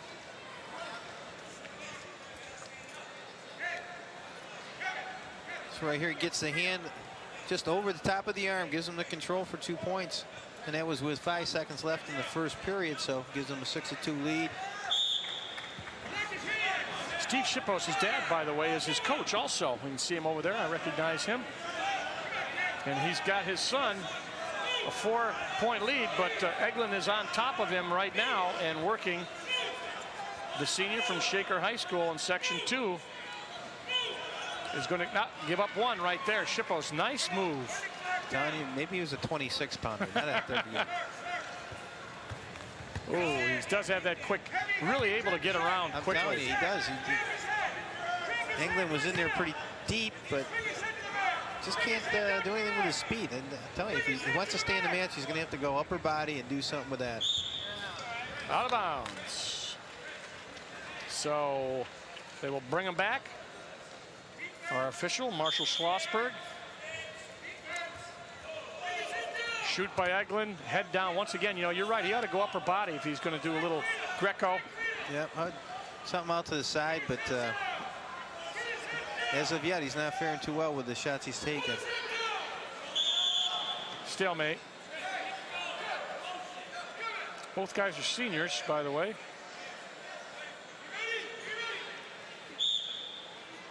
Shippos plays fullback and linebacker, was an all-state football player.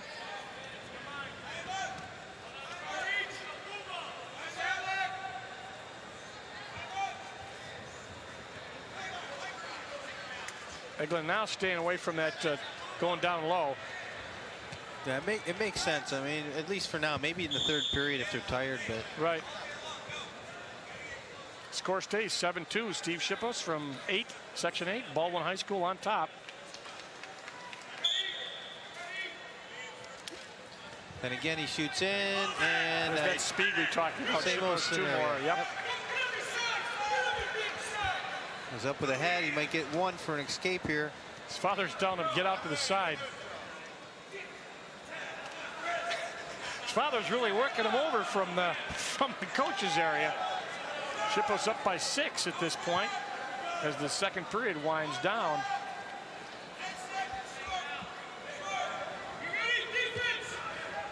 Shippos a little bit of lackadaisical there, I think, standing up.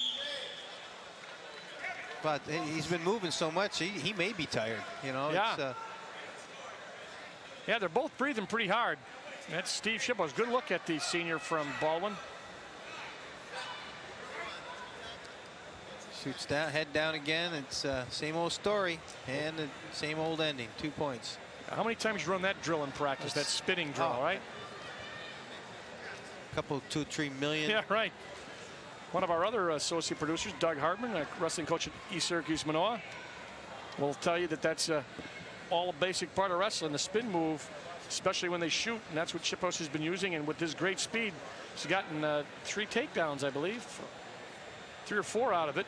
And he gets a little breather there, and both guys breathing hard, but Shippos breathing a little less hard in terms of the match because he's up by 6. Yeah, even if you're tired, it's a lot easier when you're winning. A lot easier. Taking his time as they get him some water on the side. Section 2 at Section 8. Shippos comes back as we start period number 3. 2 minutes. He's going to let him up. Yep. You can hear his father. You might hear him in the background saying, "Defense, let him come to you." And it's been working great. Why change it? You know, he's scored, like you say, at least 4 takedowns by Aaron shots Spinning like right that, there. Spinning. Oh, make great, that 5. Great control. Let him go, his father said. And you know what? His father's got a deep voice, and I tell you what, I'd let him go if he told me to. Oh yeah, his father's in great shape. You can tell they're. This is a replay of all the replays we've seen so far in a takedown. Just spins behind for the 2 points. There's a good high angle shot.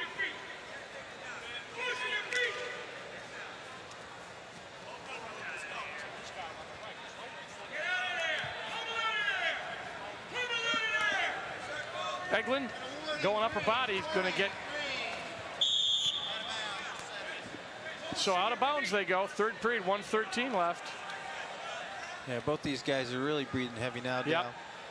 220, a lot of weight to throw around. Oh yeah. Oh, now he get aggressive. Yeah. He got tired of waiting. Might sit on this for a couple seconds. Can we get a stalemate out of this? Yeah, you can milk it for a good 20 seconds though. I don't think he needs a breather.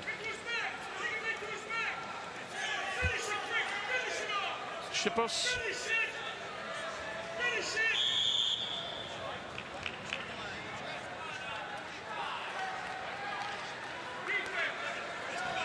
Eglin back up on his feet. He has been taken down a number of times by Steve Shippos.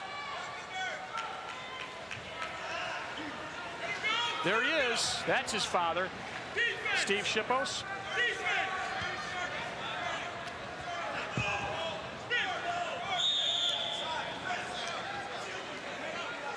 Stays 13-6. 27 seconds. That's if they both last. Yeah, both guys breathing hard, but Eglin, yeah, you can see those kind of. It looks like 2 heavyweight boxers in the 15th round. And you can see it's down to 11. Shippo's dad was a heavyweight wrestler from Ithaca High School. Went on to wrestle in college also, and obviously a successful career at Baldwin High School as his son, following in his footsteps, is going to win a state championship here with another takedown, and that's going to do it. So Steve Shippos out of Section 8, Baldwin High School. There's his dad.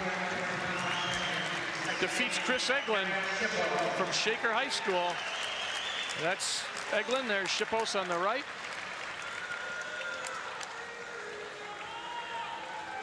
So he wins the 220-pound match, and there's his dad giving him a big hug.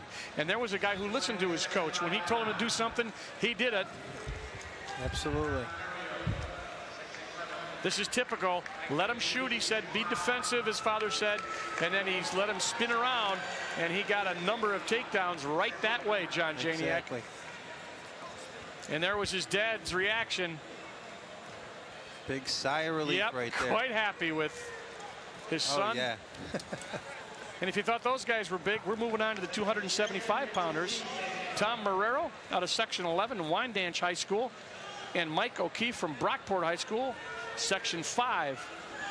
Both guys undefeated. You won't see as many matches because they don't get as many matches during the year. It's an optional weight, usually tournaments and things like that. That's right. I almost ran into this guy in the hallway. He's a big dude. That's right. He was coming up the stairways when we were coming up from the catwalk where the overhead camera is. He is a big kid. Marrero from Wyandanch with his back to you is Section 11, 96 state champ at 250. This is another weight. He's also nose guard in football. O'Keefe has signed with Fordham University, the kid from Brockport, the young man. And they go out of bounds, and Marrero makes a move, but it's out of bounds. I remember Marrero from last year. Yeah, and he's happy that they moved it up to 275. He got to eat a little bit more this year, beef up for that, that guard position. He did a good job last year, and he made a nice move, but they went out of bounds. O'Keefe apparently going to play football in college at Fordham University. But right now, he's got a job ahead of him. Tried to beat Thomas Marrero, Wyandanch High School. 18-0 this year, 57-11 is his overall record. And this is the guy, a lot of pushing and shoving, upper body strength, and both guys got it.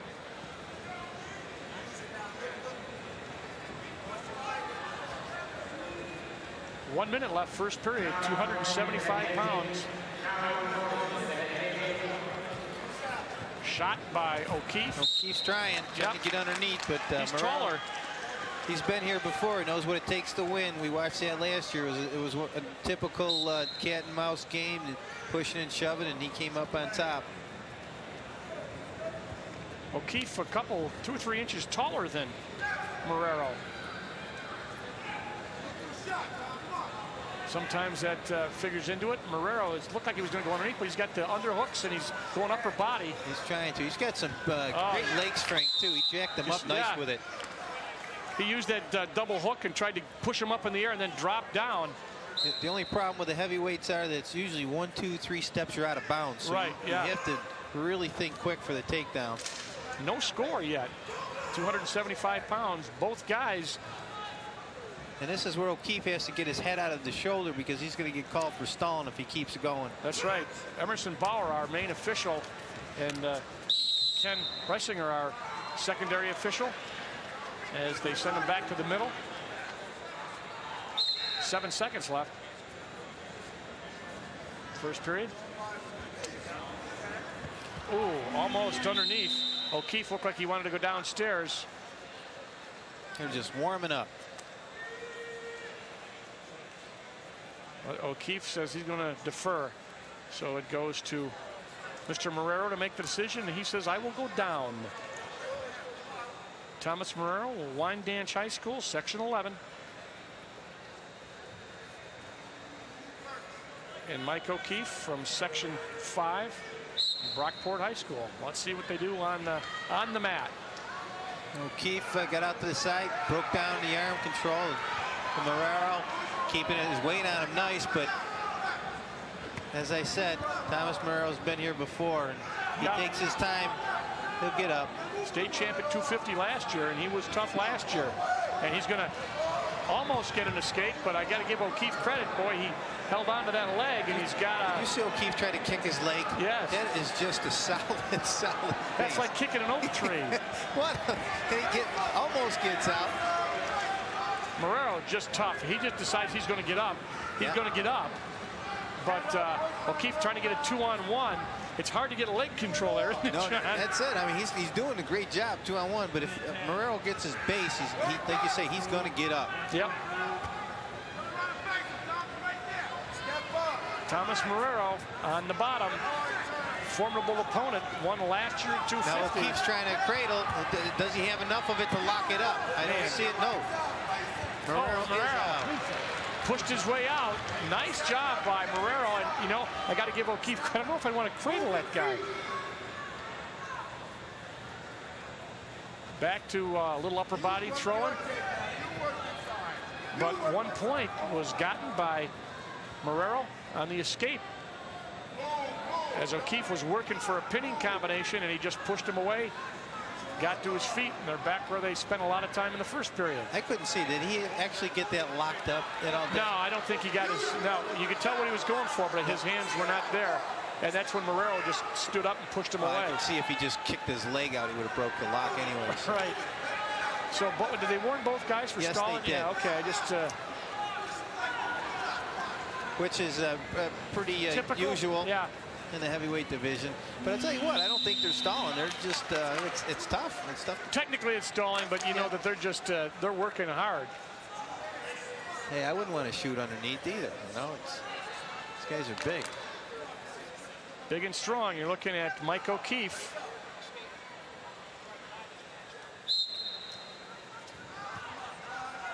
And Marrero takes the ankle and drives O'Keefe down.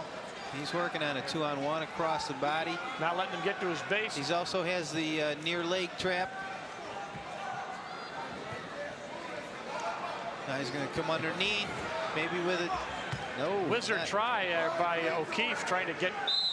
He's tough, I'll tell you. He just keeps coming. Yep. He's pretty agile for a big guy too. Oh yeah, some both good guys moves on top earlier in the second period. Right here, I thought he was going to come through with it. There's the whizzer underneath, and he didn't. Yep. But I didn't see the whizzer that time. Didn't quite get it. There's so much body there to get around, get that arm in. So O'Keefe broken down momentarily by Marrero, and again trying to get to his base, and Marrero keeps breaking him down. Yeah, this is tough because you have to watch out. Guy on the bottom stalling. It could win or lose this match. Right. He's trying to get up. O'Keefe trying to get to his base. Broken down again by Marrero. I thought, yeah, he cut him down that time. Yeah, he did.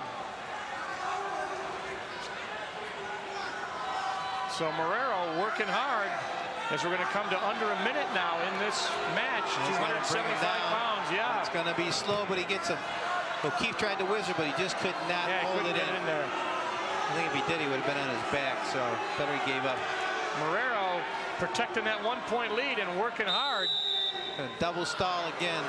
1 point apiece, so it makes no difference other than the fact that they both got a stalling, and the next one will be 1-1, and it still won't make any difference, but that 2 could change it if somebody gets away from it, doesn't get called for stalling. 44 seconds left. Marrero on top, 2-1. O'Keefe trying to get up. Escape will tie it. Reverse could win it. And stalling will bring it into overtime.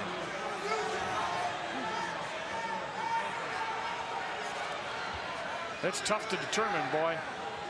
Yeah, and this is where it gets real tough. You know, the officials don't want to call it, but, you know, especially now, both guys would probably have to hit again. Yep, Marrero getting up with 15 seconds. And he gets the 1 point. No. Did he give it to him? No points. All right. No, he did not get an escape. She's got 9 seconds. See, that's a case of just stopping and, you know, not knowing where you are, presence of mind. Ooh, almost got it. Almost got the escape, but Marrero goes for the ankle. Well, this time I think he's down. Yeah, he's got him down. He's going to be able to hold him. So Thomas Marrero wrestles a smart match, and he is going to repeat as a state champ. Last year at 250, this year at 275, as he defeats a game Mike O'Keefe from Section 5. So Thomas Marrero, state champ, second time around, first time at 250, second time at 275. And we're going to leave it right there, and we'll be back with more from the Onondaga County War Memorial right after this.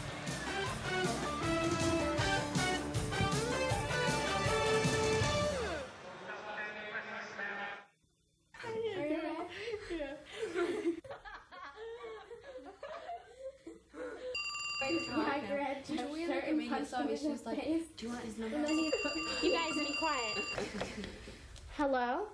My God, you guys, it's Dave. Okay, we'll pick you up in about 15 minutes, okay? Okay, bye.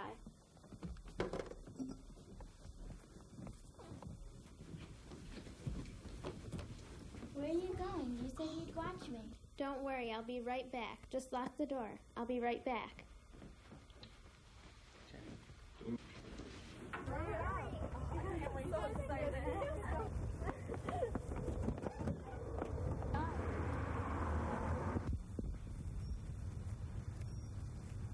She said she'd be right back, but she never will.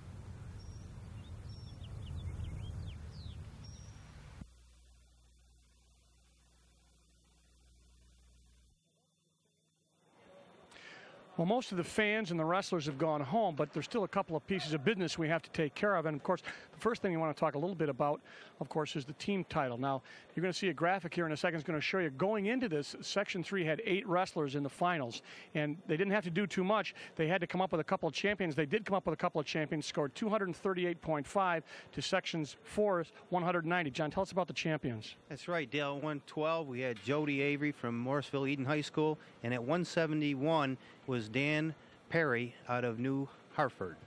So despite the fact they only got 2 champions by the virtue of the wrestlebacks and having that many people in the finals, Section 3 once again wins the team title here at the New York State Wrestling Championships. Of course, the other piece of business, I said most of the people have gone away, but if you're from Suffern, New York, you didn't go anywhere because the Most Outstanding Wrestler Award, very, very important. And the guy who won that, of course, was Griff Powell. And Griff Powell just had an outstanding season in an outstanding match, John. That's right, Dale. Griff Powell was 179 and 13 overall. He beat Nate Suckenberger 22-7 for the final. Had a great match, and he just put on a clinic, takedown clinic, had him on his back. He did everything he had to win, and he technical fouled in the third period, and I think he still had a minute left to go. Yeah, it was 22-7. He was very, very smooth, as we said, put on a real good clinic. He's going to the University of Illinois on a full wrestling scholarship, the kind of kid that just very appreciative of everything and just a smooth, smooth wrestler. And just 22 points, and as you said, John, almost a minute left, and he did a technical fall, kind of thing that gets you the Most Outstanding Wrestler Award. As we said going in, there were 3 or 4 people who could have gotten it, but this is the kind of performance you expect from the guy who's Most Outstanding Wrestler. 152-pound state champ, his second state championship. So Griff Powell from Suffern, New York in Section 1 wins once again. So it's kind of an outstanding honor, and John Janik, I hope you and I will be back next year. Until then, Dale Dreipolcher saying so long from the Onondaga County War Memorial.